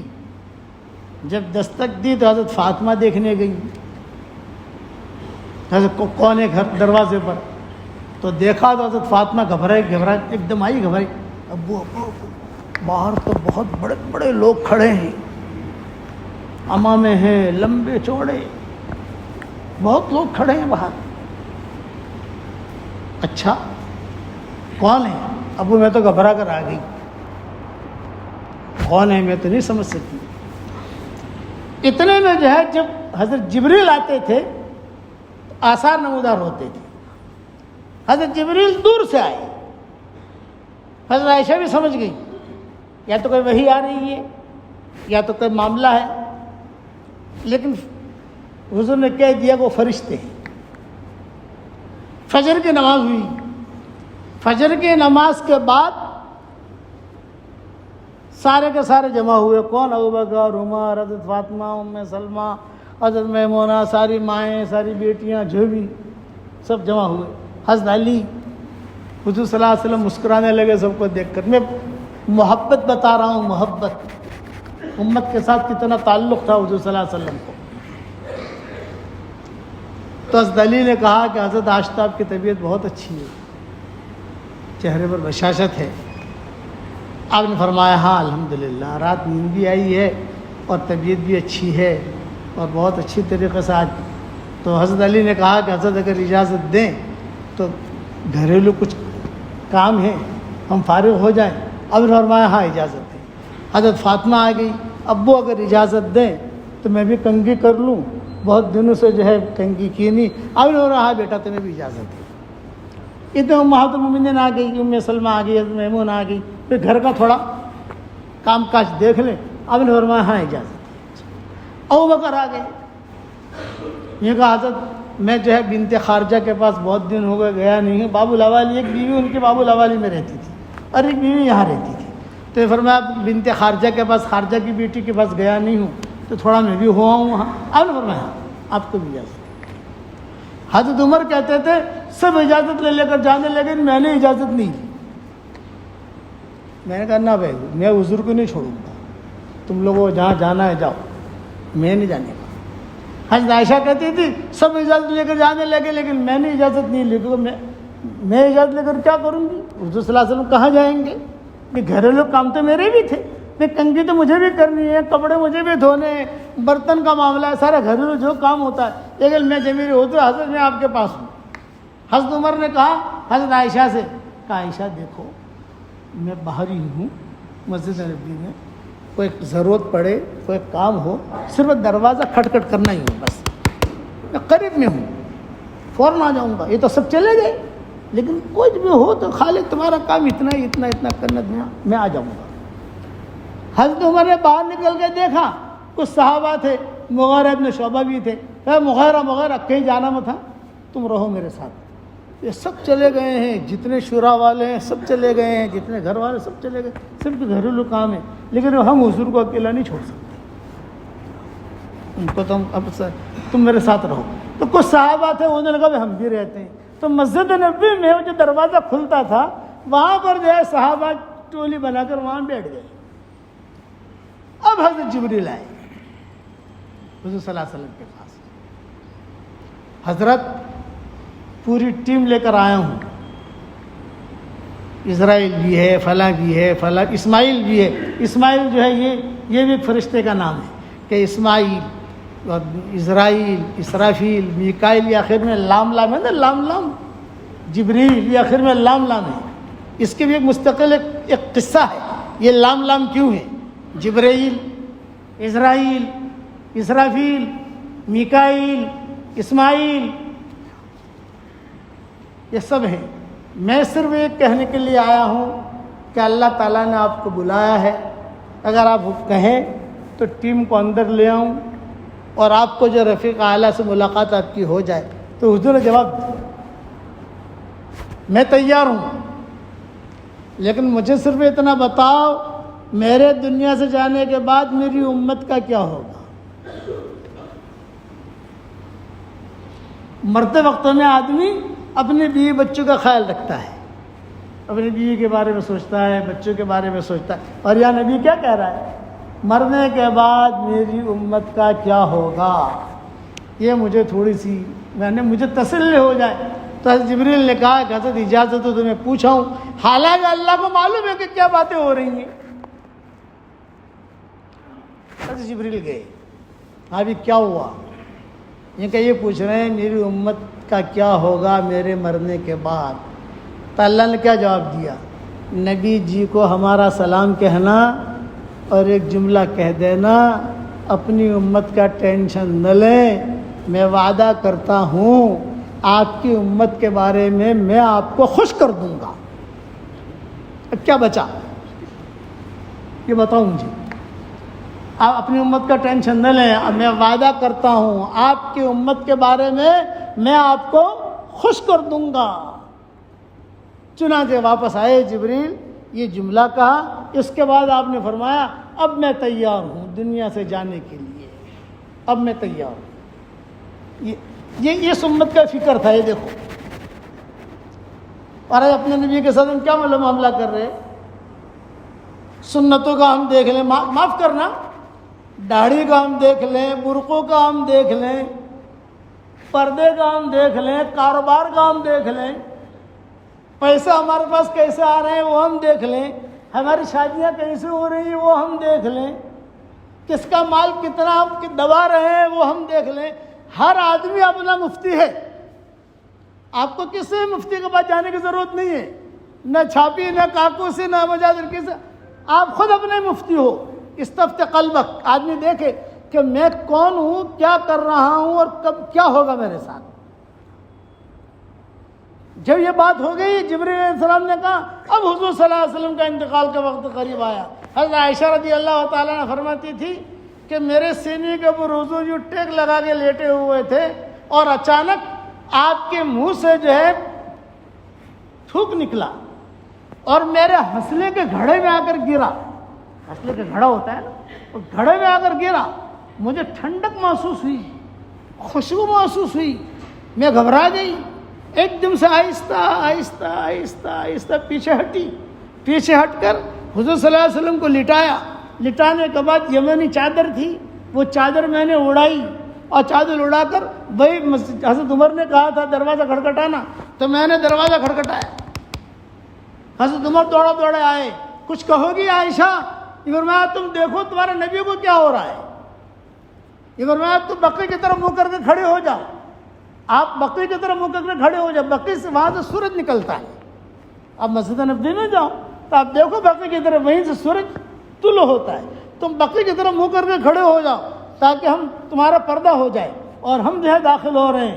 اتنے میں حضرت عمر، مغیرہ ابن شعبہ، یہ دونوں کے دونوں داخل ہوئے، اور دونوں کو دونوں داخل ہو کر حضرت عمر نے آنکھیں دیکھی، ہاتھ دیکھے، حضرت مغیرہ ابن شعبہ نے بھی دیکھا۔ حضرت عائشہ کہتی تھی میں کھڑی کھڑی سن رہی تھی، تو حضرت عمر نے زور سے کہا عائشہ گھبرانے کی ضرورت نہیں ہے، گہری غنودگی ہو گئی ہے، بہت غنودگی ہے، تھوڑے دیر میں طبیعت سنبھل جائے گی۔ وَأَمَّا سَكَتَ مُغَيْرَةٌ، حضرت عائشہ کہتی تھی وَأَمَّا سَكَتَ مُغَيْرَةٌ، کہ مغیرہ خاموش رہے، وہ کچھ نہیں بول رہے تھے۔ سکوت مغیرہ یحیرنی، کیا عمر بول رہے تھے، مغیرہ خاموش تھے، تو مغیرہ کی خاموشی مجھے حیرانی میں ڈال رہی تھی کہ ارے مغیرہ کیوں خاموش ہیں۔ چنانچہ دونوں کے دونوں باہر نکلے، اور جب باہر نکلے تو میں بھی دروازے پر کھڑی ہو گئی سننے کے لیے کیا باتیں ہو رہی ہیں۔ صحابہ جمع ہو گئے تھے، جب صحابہ جمع ہوئے، صحابہ نے پوچھا کیا ہوا؟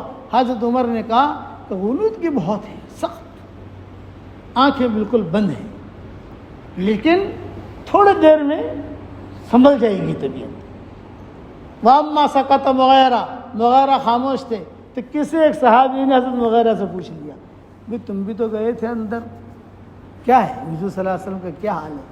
تو حضرت مغیرہ نے ہمت کر کے کہا کہ عمر جو سمجھے ہیں وہ غلط سمجھے ہیں، میں جو سمجھا ہوں وہ صحیح سمجھا ہوں، اور میں سمجھا ہوں کہ حضور صلی اللہ علیہ وسلم کا انتقال ہو گیا ہے، یہ حضرت مغیرہ نے کہا۔ جب حضرت مغیرہ نے کہا میں نے سن لیا، حضرت عائشہ کہتی تھی میں نے سن لیا، میں فوراً اپنے کپڑے لے کر بھاگی، اور بھاگ کر وہاں جا کر ام سلمہ کو بلایا، حضرت فاطمہ کو بلایا۔ ام سلمہ ان میں بڑی تھی، سمجھدار تھی، یہ امہات المومنین جو تھی نا، ان کی دو پارٹیاں تھیں، ایک پارٹی کی سردار حضرت عائشہ تھی، اور ایک پارٹی کی سردار ام سلمہ تھی، دو پارٹیاں تھیں ان کی۔ تو حضرت ایک پارٹی کے سردار حضرت عائشہ تھی اور ایک ام سلمہ تھی، تو چنانچہ جو سب کو جمع کیا، حضرت ام سلمہ نے آ کر جو دیکھا تو ام سلمہ نے کہا کہ حضور کا انتقال ہو گیا ہے۔ حضرت فاطمہ وہیں کھڑی کھڑی رونے لگی، اسی طریقے سے امہات المومنین رونے لگے، اور وہاں حضرت عمر جو ہے باہر کھڑے کھڑے لوگوں پر غصہ ہو رہے ہیں اور کہہ رہے ہیں کہ مغیرہ تو نے حضور کا انتقال کی خبر دی ہے، آج کے بعد سے زبان سے جملہ مت نکالنا، اگر تو نے انتقال کا کہا تو اپنا انتقال سمجھ لینا، گردن ماروں گا، حضور کا انتقال نہیں ہوا۔ اور ام سلمہ چونکہ حضرت عائشہ کی عمر تھوڑی، وہ سمجھ نہیں سکتی تھی اس مسئلے کو، ام سلمہ یہ معمر تھی، انہوں نے سب مضمون دیکھا تھا، سارا معاملہ دیکھا تھا، تو انہوں نے کہا کہ حضور کا انتقال ہو گیا ہے، عائشہ تم جلدی جلدی اپنے کپڑے لے لو، اپنے کپڑے لو، اپنا سامان لو، اور سامان لے کر تم یہاں منتقل ہو جاؤ، اس لیے کہ اب یہاں گھر میں سارے صحابہ آئیں گے، سارا معاملہ ہوگا۔ چنانچہ حضرت عائشہ جو ہے وہ اپنے کپڑے سمیٹنے لگی۔ اب کپڑے سمیٹ کر کہاں جائیں؟ حضرت فاطمہ کہہ رہی تھی میرے گھر میں آ جاؤ، حضرت میمونہ کہہ رہی تھی میرے کمرے میں آ جاؤ، ام سلمہ کہہ رہی تھی کہ میرے کمرے میں آ جاؤ۔ کہے گی بھی یہاں سے کپڑے لے کر میں کہاں جاؤں؟ یہاں حضور صلی اللہ علیہ وسلم کا انتقال ہو گیا، ہر ماں دعوت دے رہی تھی۔ چنانچہ یہ طے ہوا کہ ام سلمہ کے مکان میں چلی جائے، کہ بھی ام سلمہ کے مکان میں اپنے جو کپڑے وغیرہ لے کر، چونکہ ام سلمہ کا مکان حضرت عائشہ کے مکان سے قریب تھا، کہ بھئی یہاں جو بھی ہوگا یہاں کی خبریں فوراً آ جائیں گی۔ باقیوں کے مکانات تھوڑے تھوڑے فاصلے پر تھے اور یہ قریب تھا مکان، تو جو بھی ہوگا، جو بھی خبر ہوگی ہمیں فوراً یہاں اطلاع مل جائے گی، ہم دیکھتے رہیں گے یہاں پر۔ چنانچہ سارا مدینہ منورہ میں حالات کیا ہوا ابو بکر بھی آ گئے۔ جب اطلاع ملی تو ابو بکر آئے تو حضرت عمر غصے میں، یہ کیا ہوا؟ میں کہا یہ مغیرہ کہہ رہا ہے حضور کا انتقال ہو گیا۔ تو حضرت ابو بکر نے کیا کہا؟ بھئی مجھے تو داخل ہو جانے دو، میں تو دیکھوں۔ چنانچہ سب سے پہلے روایتوں میں آتا ہے صدیق اکبر داخل ہوئے سب سے پہلے. اور عائشہ جو ہے وہ چونکہ ام سلمہ کے مکان میں تھی نا، وہاں سے دیکھ رہی تھی کہ کون آ رہا ہے. جب دیکھا کہ ابوبکر آ رہے ہیں تو پھر حضرت عائشہ جو ہے وہ دوڑی آ گئی کمرے میں اور حضرت ابوبکر سے کہا ابو ایک راز کی بات کہنا چاہتی ہوں. حضور زندہ ہیں زندہ نہیں ہیں یہ تو بات کی چیز ہے جو بھی ہے، لیکن ایک راز کی بات یہ، کچھ دنوں پہلے حضور صلی اللہ علیہ وسلم نے ایک یہودی کے یہاں سے کچھ چیزیں لی ہیں اور اپنی زرہ یا اپنی تلوار یا اپنی چیز جو ہے رہن میں رکھوائی ہے. چونکہ ہم نے کہا کہ ہمارے گھر میں کھانے کا کچھ نہیں ہے، کچھ ہمارے لیے کھانے کا انتظام کرو، تو فلاں یہودی کے وہاں سے یہ نبی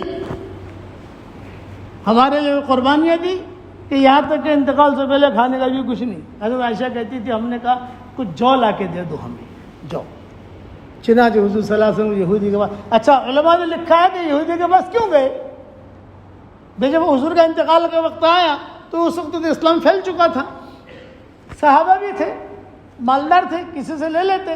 تو یہ جواب دیا علماء نے کہ یہودی کے پاس اس لیے گئے تاکہ وہ نبی کے اخلاق دیکھے، نبی کے اخلاق دیکھے وہ کہ نبی کے اخلاق کیسے ہیں. جب وہ یہودی بعد میں مسلمان ہو گیا سارے.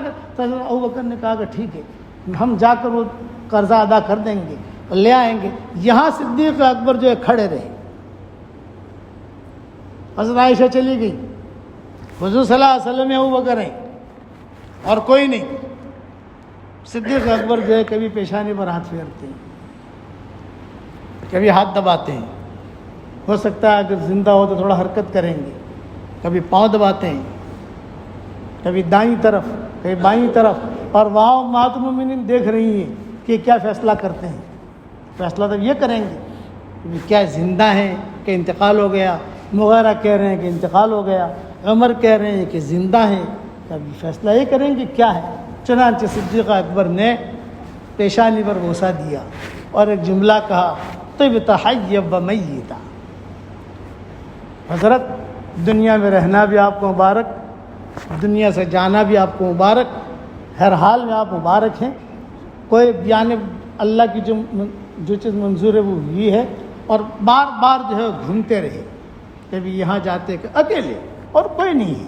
پھر آخر میں ایک جملہ کہا اور جملہ یہ کہا کہ حضرت مجھے یقین ہے کہ آپ اللہ کے پاس پہنچ چکے ہیں، بس صرف میری ایک درخواست ہے. یہ جملہ کہا صرف ایک درخواست ہے، اور وہ درخواست یہ ہے کہ اب بڑا بڑے کے دربار میں پہنچ چکا ہے، وہاں پہنچ کر ہم غریبوں کو بھول مت جانا. اس پر ماؤں کی چیخ نکل گئی، قریب تھی نا.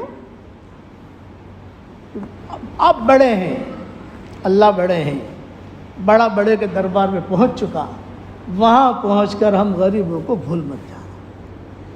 پھر باہر نکلیں، باہر نکل کر حضرت عمر سے کہا کہ تلوار باہر پھینکو اور آ جاؤ، مشورہ کرو. اور سارے جو قصے ہوئے وہ تمہارے سامنے ہیں، ساری تفصیل بیان نہیں کر سکتا. خلاصہ کلام یہ کہ حضور صلی اللہ علیہ وسلم آخر تک ہماری فکر کرتے رہے،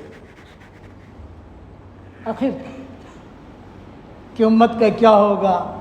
خود قربانیاں دی کہ گھر میں کھانے کو نہیں ہے، جو لا رہے ہیں. آج ہے کوئی گھر مجادر میں ایسا کہ جس کے گھر میں ایسا کھانے کا نہ ہو بھائی؟ آج کپڑوں کی کمی ہے کسی کے پاس؟ آج کسی کے پاس انہیں کی برکت سے ملا ہے. اس لیے سنتوں کو زندہ کرو، غفلت میں زندگی مت گزارو. غفلت بہت ہو گئی، غفلت میں زندگی مت گزارو. یہ محبت میں کہہ رہا ہوں، شفقت میں کہہ رہا ہوں. اللہ کے بعد جانا ہے، اللہ کو منہ دکھانا ہے. رہا دنیا تو اللہ تعالیٰ ہر ایک کو دے دیتا ہے. سارا مجمع یہ نیت کرے کہ ہمیں انشاءاللہ مرتے دم تک دین کا کام کرنا اور دعوت کا کام کرنا ہے. ہمارے علماء ہیں ماشاءاللہ، اب تو نوجوان علماء فارغ ہو رہے ہیں ماشاءاللہ. اب جو ہے کئی جگہ پر بخاری شریف کا ختم بھی ہو رہا ہے. وہ سال لگا اللہ کے راستے میں نکلے. ہمارے ساتھی آج جوڑ ہو رہے ہیں چھوٹے چھوٹے، کبھی کسی علاقے میں جوڑ، کبھی کسی علاقے میں جوڑتے کیوں ہیں؟ کبھی لوگ آ کر بیانات کر رہے ہیں، کیوں بیان کر رہے ہیں بھائی؟ تاکہ ہم لوگ جاگے رہیں۔ اور ایک نصیحت کرتا ہوں کہ جتنا ہو سکے اتنا اٹھتے بیٹھتے ایک جملہ کہنا ہے صرف، اے اللہ مجھے معاف کر دے، اے اللہ مجھے معاف کر دے، اے اللہ مجھے معاف کر دے، اے اللہ مجھے معاف کر دے۔ اتنا تو کہہ سکتے ہیں کہ اللہ مجھے معاف کر دے۔ ابھی ہم بھاگل سے آ رہے تھے، میں جب بھی ہمارے علاقے میں آتا ہوں تو بھاگل میں جان بوجھ کر جاتا ہوں، بھاگل، اور وہاں رستے میں وہاں بھاگل سے کچھ جانے، کہیں سے بھی ہمارا کسی جگہ بھی پروگرام ہو، میں کہتا ہوں یہ بھاگل سے لو، گاڑی ہماری بھاگل سے لو، یہ کہتا ہوں، اور وہاں چلتے چلتے دعا کرتے کرتے نکلتا ہوں وہاں سے۔ ہمیں تو اتنا کر سکتے ہیں۔ تو آج جو ہے بھاگل سے میں گزر رہا تھا تو وہاں وہ گودرے بیٹھتے ہیں، لو بھلے بھلے ولہ کہتے، کیا کہتے ہیں، ہاں گودرے ولہ، وہاں سب لوگ بیٹھتے ہیں، میں وہاں کھڑا رہا، ارے مولچا بھائی، مولچا بھائی، مولچا آؤ بھائی آؤ، وہی کھڑا کیا سب کو۔ اور پھر میں نے ان سے کہا مسافر بن کے آیا ہوں تیرے شہر میں، مسافر بن کے آیا ہوں تیرے شہر میں، ایک بار ملاقات کا موقع اور دے دے۔ لیلا مجنون کا قصہ ہے کہ لیلا مجنون جب دونوں یہ بہت سال چپکلش ہو رہی تھی تو لیلا نے اور لیلا کے رشتہ داروں نے مجنون سے کہا بھائی تو ایک کام کر، گاؤں چھوڑی دے تو ایتھی جا پڑو۔ لیلا مجنون کا گاؤں جو ہے معلّہ ہے، ہمارے بیانات وہاں ہوتے ہیں۔ مدینہ منورہ سے جب تبوک جانا ہو بیت المقدس جانے کے لیے تو پہلے آتا ہے خیبر، پھر آتا ہے مدائن صالح، حضرت صالح علیہ السلام کے جو اونٹنی کا جو قصہ ہوا، پھر آتا ہے یہ لیلا مجنون کا گاؤں معلّہ، پھر آتا ہے تبوک، پھر آتا ہے جارڈن، پھر آتا ہے بیت المقدس۔ یہ پٹری ہے پوری کی پوری۔ تو ہمارا جب سفر ہوتا ہے تو وہاں لیلا مجنون کے گاؤں میں بھی ہمارا پڑاؤ ہوتا ہے، وہاں بھی ہم بیان کرتے ہیں، وہاں عرب جمع ہوتے ہیں، یہ ہوتے ہیں۔ تو یہ لیلا مجنون کا قصہ میں نے ابھی بھاگل سے آتے ہوئے بیان کیا۔ میں نے کہا کہ دیکھو بھاگل والوں، تم کو ایک نصیحت کرتا ہوں، یہی نصیحت میں مجادر والوں کو کرتا ہوں، روزانہ 10 مرتبہ سبحان اللہ پڑھا کرو، 10 مرتبہ الحمدللہ پڑھا کرو، 10 مرتبہ اللہ اکبر پڑھا کرو روزانہ، 10 مرتبہ سبحان اللہ، 10 مرتبہ الحمدللہ، 10 مرتبہ اللہ اکبر۔ اس کے بعد تم جو دعا مانگو گے اللہ تمہاری دعا قبول کرے گا۔ یہ تو صحیح حدیثوں میں ہے، اس کا تو انکار نہیں کر سکتا۔ اور اگر روزانہ 100 مرتبہ سورہ اخلاص پڑھنے کی عادت ڈال دو، روزانہ 100 مرتبہ سورہ اخلاص پڑھنے کی عادت، آسان یہ ہے کہ ہر فرض نماز کے بعد 20 مرتبہ پڑھ لو، تو اس کے بعد میں جو دعا مانگو وہ دعا قبول ہوگی۔ یہ سلف صالحین کا تجربہ ہے۔ اور 10 مرتبہ سبحان اللہ، 10 مرتبہ الحمدللہ، 10 مرتبہ اللہ اکبر، یہ جو ہے یہ حدیثوں میں آتا ہے۔ تو میں نے سارے بھاگل والے جمع ہو گئے جتنے بھی تھے وہاں گودرے ولے پر، مول صاحب چا پیو، مول صاحب ٹھنڈو پیو، کتنی ہوا عمر نہیں تو چا پیوانی۔ اب یہ عمر نہیں ہے ٹھنڈا پینے کی، اب تو یہ عمر ہے کہ آپ لوگوں کو ہم اچھے حال میں دیکھیں۔ اب تو ہماری عمر یہ ہے کہ ابھی جب باغ ہمارا والد صاحب جو چمن لگا کے گئے تھے وہ چمن ذرا ہرا بھرا اور رہے، وہ ہم دیکھیں۔ اور خواہش یہ ان پر میں نے لیلا مجنون کا قصہ بیان کیا کہ لیلا مجنون میں جب لڑائی ہونے لگی یا کچھ تھوڑے سے یعنی بہت مسئلے چلے تو لیلا نے کہا کہ ان کو جو ہے نا یہ مجنون کو یہاں سے بھگا دو، دوسرے گاؤں میں چلا جاوے۔ اب گاؤں والوں نے مل کر سب نے جو ہے محلہ والوں نے کہا مجنون تو ایک کام کر، تیرا گھر کا پیسہ قیمت دے دیتے تو کسی کو اور جگہ چلا جا، وہاں جا کر زندگی گزار، یہاں تو مت رہے، اس لیے کہ سارا ماحول خراب ہوتا ہے یہاں کا۔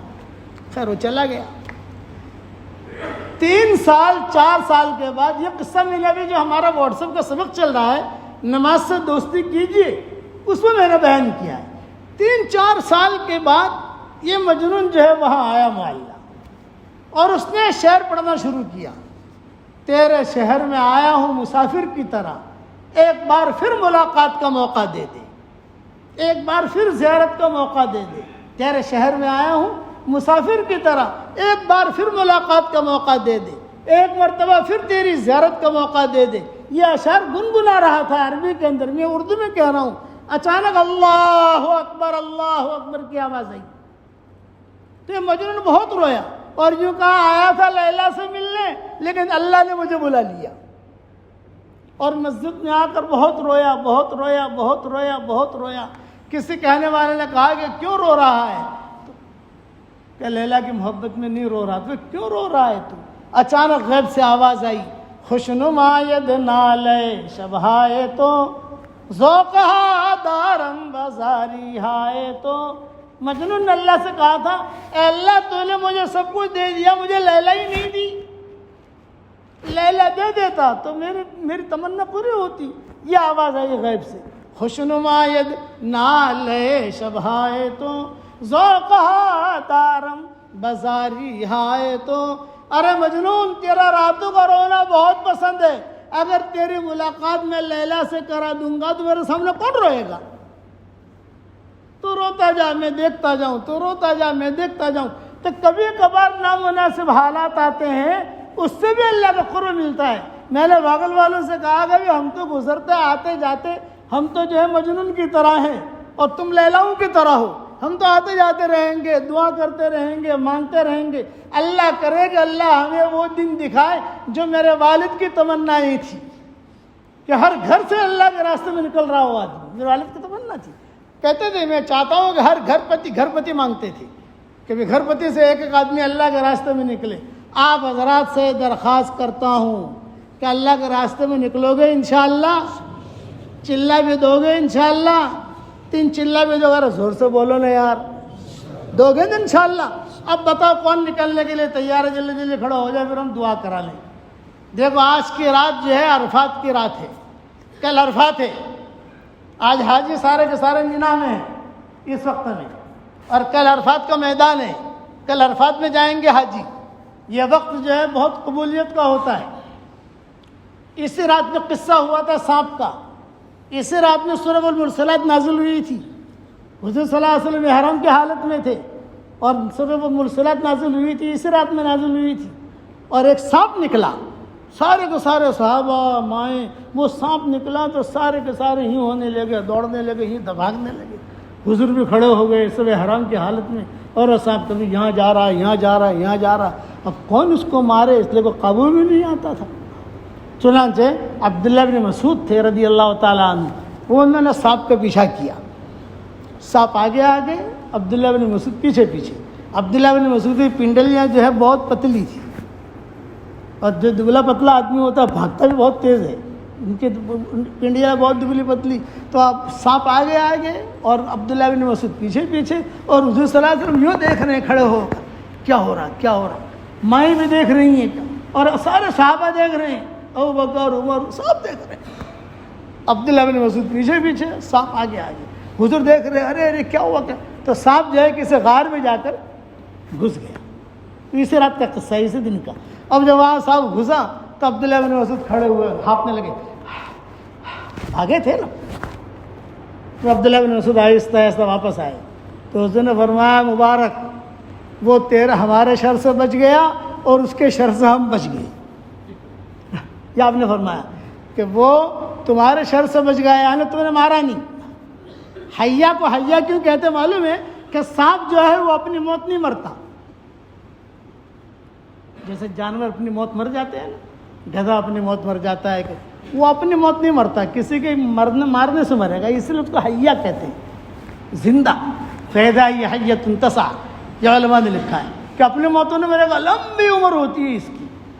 اسی لیے آپ نے دیکھا ہوگا یہ بڑے بڑے جو ادارے ہیں وہ ان میں وہ سانپ کا فوٹو رکھتے ہیں. بڑی بڑی کمپنیاں جو ہوتی ہیں, یعنی ہمارے مسلمانوں میں نہیں, یہ دوسری بڑی بڑی کمپنیاں ہوتی ہیں, وہ سانپ کا فوٹو کیوں رکھتے ہیں؟ بولیے اس کی عمر بہت لمبی ہوتی ہے, جیسے جنات کی عمر بہت لمبی ہوتی ہے ویسے اس کی بھی لمبی ہوتی ہے. اسے علماء نے لکھا ہے کہ حیا, ہاں کوئی مارے گا تو مر جائے گا, لیکن خود کی موت, جیسے جانور لوگ خود کی موت مر جاتے ہیں, گدھا خود کی موت مر گیا, کتا خود کی موت مر گیا. یہ اسی لیے سانپوں کے قصے حدیثوں میں بہت آتے ہیں. اب تو وقت نہیں, دوسری مرتبہ جب بلاؤ گے تو انشاءاللہ سنائیں گے, ٹھیک ہے انشاءاللہ. اب بتاؤ کون کون تیار ہے انشاءاللہ جانے کے لیے؟ نام لکھو, پانی دے گا. کب جوڑے؟ 11 اگست کو گٹھمن میں ہے. لو بھائی 11 اگست کو جوڑ ہے گٹھامن میں, اور وہاں سے جماعتیں نکلیں گی.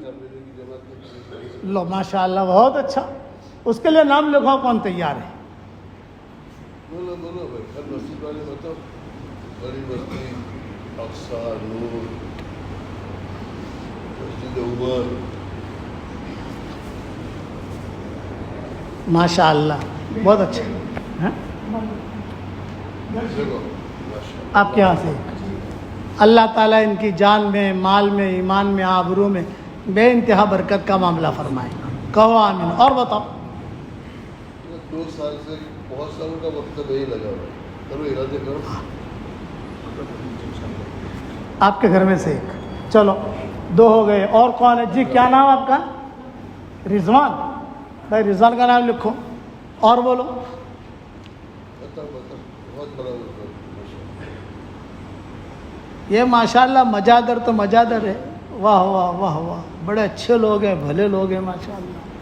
یہاں سے تو جو ہے جماعت خوب نکلنی چاہیے. ہمارے علماء بھی نکلے ہیں. اب جو ہے یعنی بخاری شریف جو پڑھنے والے فارغ ہو رہے ہیں تو وہ بھی اب سال سال کے ارادے کریں. پہلے تو 3 سال لگواتے تھے ہمارے ابا، اب تو 3 سال کا دور رہا نہیں، تو کم سے کم 1 سال لگا لو. لیکن مشورے سے، ہمارے ساتھیوں کے مشورے سے. بتاؤ اور بتاؤ. اس سال دوسرے سال اس سے پہلے سال جو فارغ ہوئے، ان کا سال ابھی قابو میں نہیں آیا. ظاہر کریں ان شاء اللہ سال میں جائے گی. علماء کرام سال سال کے لیے بتائیں. علماء کرام سال سال کے لیے بتائیں. اور باقی ہمارے حضرات جو ہے 3 چلہ جو بھی ترتیب ہے آپ حضرات کی وہ نام لکھائیں.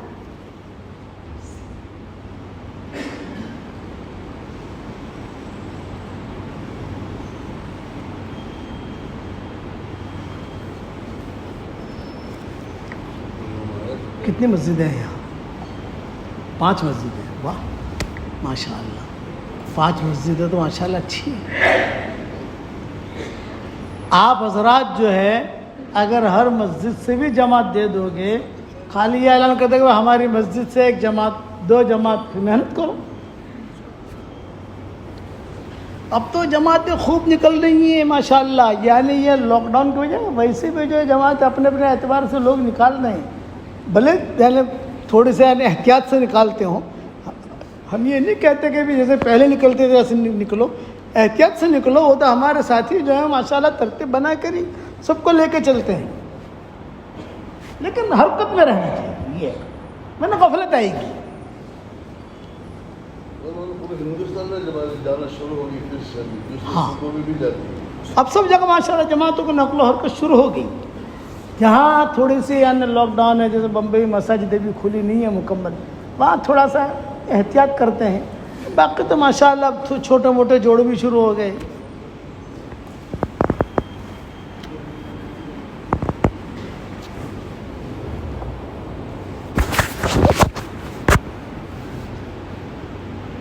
ان کے بعد زندگی جماعت بتاؤ. اگر آگے 4 مہینے کے لیے اور کرام ساتھ کے لیے بتائے. پورے علاقے میں محنت ہو رہی ہے، پورے گجرات میں محنت ہو رہی ہے. گجرات کی جماعتیں ابھی دوسرے صوبوں میں جا رہی ہیں. ہمارے بناسکانٹھا کے بھی لوگ سولاپور کا لوگ آیا، تو مالیگاؤں کام کر رہی ہے. اس سے بھی لوگ آئے تھے. مالیگاؤں کام کر رہی ہے، کچھ بنگلور کام کر رہے ہیں، کچھ وہاں علی گڑھ میں کام کر رہے ہیں. ساتھی مل جاتے ہیں ہم کو الحمدللہ جہاں جاتے ہیں. میں تو خالی چہرہ دیکھ کر سمجھ جاتا ہوں کہ گجرات کی جماعت ہے اور یہ پالم پوری حضرات کی جماعت ہے.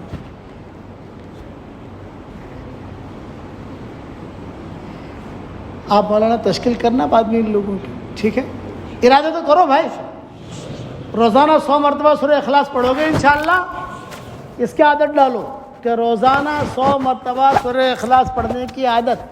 اس کے میں نے فائدے اپنی زندگی میں بہت دیکھے ہیں. میرے والد صاحب رحمت، اچھا صحیح حدیثوں میں آتا ہے 10 مرتبہ سورہ اخلاص پڑھو 1 محل تیار ہو جاتا ہے. 100 مرتبہ پڑھو گے کتنے محل تیار ہوں گے بھائی؟ 10. تو ابا مجھے کہتے تھے کہ بیٹا روزانہ 100 مرتبہ سورہ اخلاص پڑھ لینے کا. 10 محل تو پکے جنت کے اندر بالکل لوگ ان کی داخل ہو جاؤ. تو میں نے کہا بابا آٹلا بدے محل کر شو اپڑے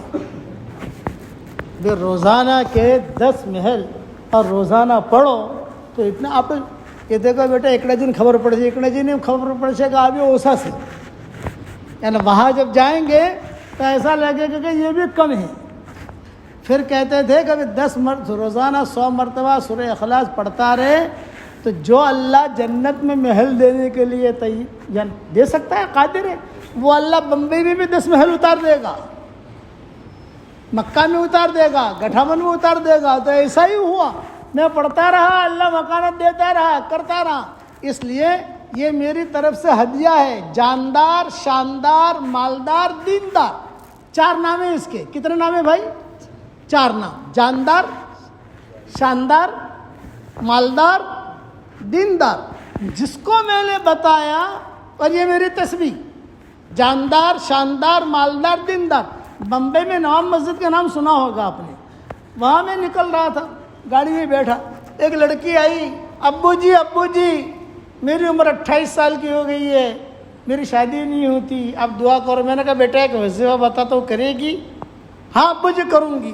میں کہا روزانہ 100 مرتبہ سورہ اخلاص پڑھا کر، اور اللہ تعالیٰ سے تیری حاجت مانگ، اور جب ایام ہو تو نہیں پڑھنے کا۔ تو اس نے کہا ابو جی ہر مرتبہ بسم اللہ الرحمن الرحیم پڑھوں؟ میں نے کہا بیٹا جب کھانا تو شروع کرتی ہے 1 مرتبہ بسم اللہ الرحمن الرحیم پڑھتی ہے، ہر لقمے پر اگر پڑھے گی تو کیا کھائے گی تو؟ ارے مزیدار والے سمجھ گئے نا؟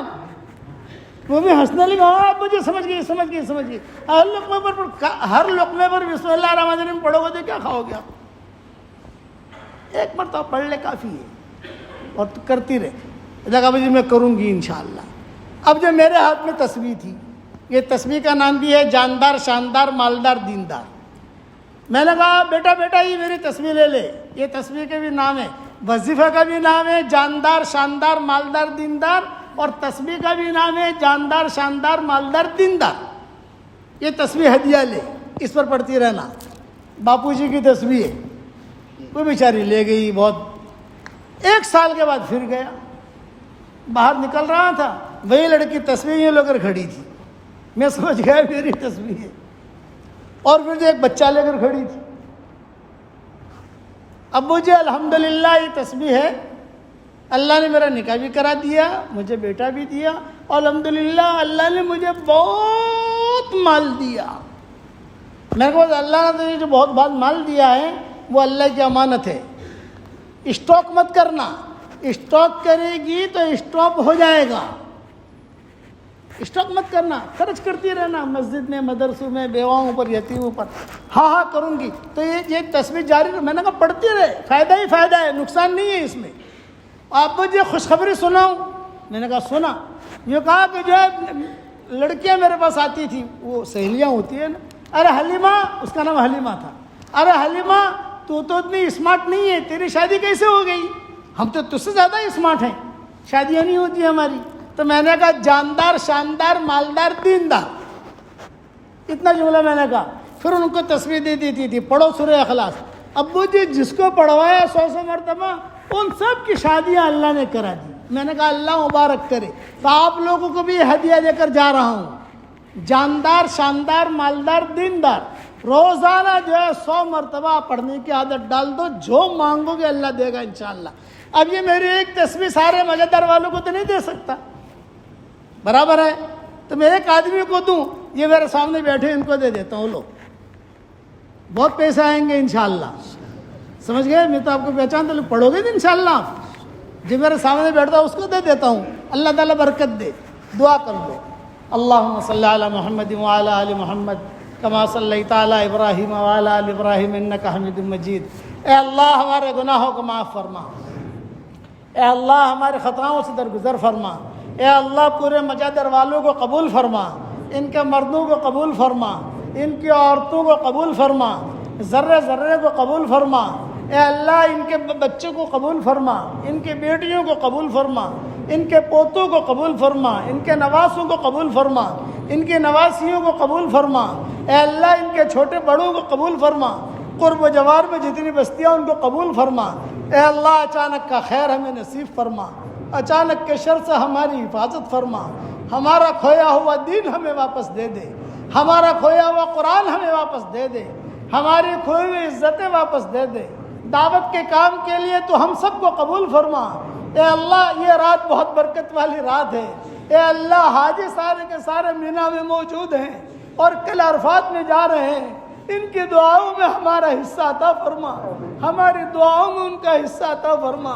اے اللہ اس وقت میں ساری دنیا پریشان ہے، اے اللہ تیری مخلوق میں سے جو پریشان حال ہو ان کی پریشانیوں کو دور فرما، اور اے اللہ جس کی جو حاجت ہو ان کے حاجتوں کا تو غیب سے تکفل فرما۔ اے اللہ اچانک کا خیر ہمیں نصیب فرما، اچانک کے شر سے ہماری حفاظت فرما۔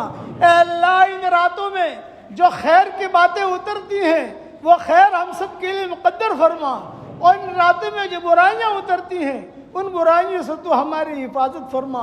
اے اللہ ہواؤں کے ساتھ جو خیریں آتی ہیں وہ خیریں ہم سب کے لیے مقدر فرما، اور ہواؤں کے ساتھ جو برائیاں آتی ہیں ان برائیوں سے ہماری حفاظت فرما۔ اے مولا کریم، اگر آپ نے ہمارا نام سعیدوں اور نیک بختوں میں لکھا ہو تو ہمارا نام انہیں میں لکھے رکھیو، اور اگر آپ نے ہمارا نام شقیوں اور بدبختوں میں لکھا ہو تو ہمارا نام ان کی فہرست سے مٹا دینا، اور نیک لوگوں کی فہرست میں ہمارا نام لکھ لینا۔ لکھنا بھی آپ کا کام ہے، مٹانا بھی آپ کا کام ہے، لوح و قلم بھی آپ کے پاس ہے۔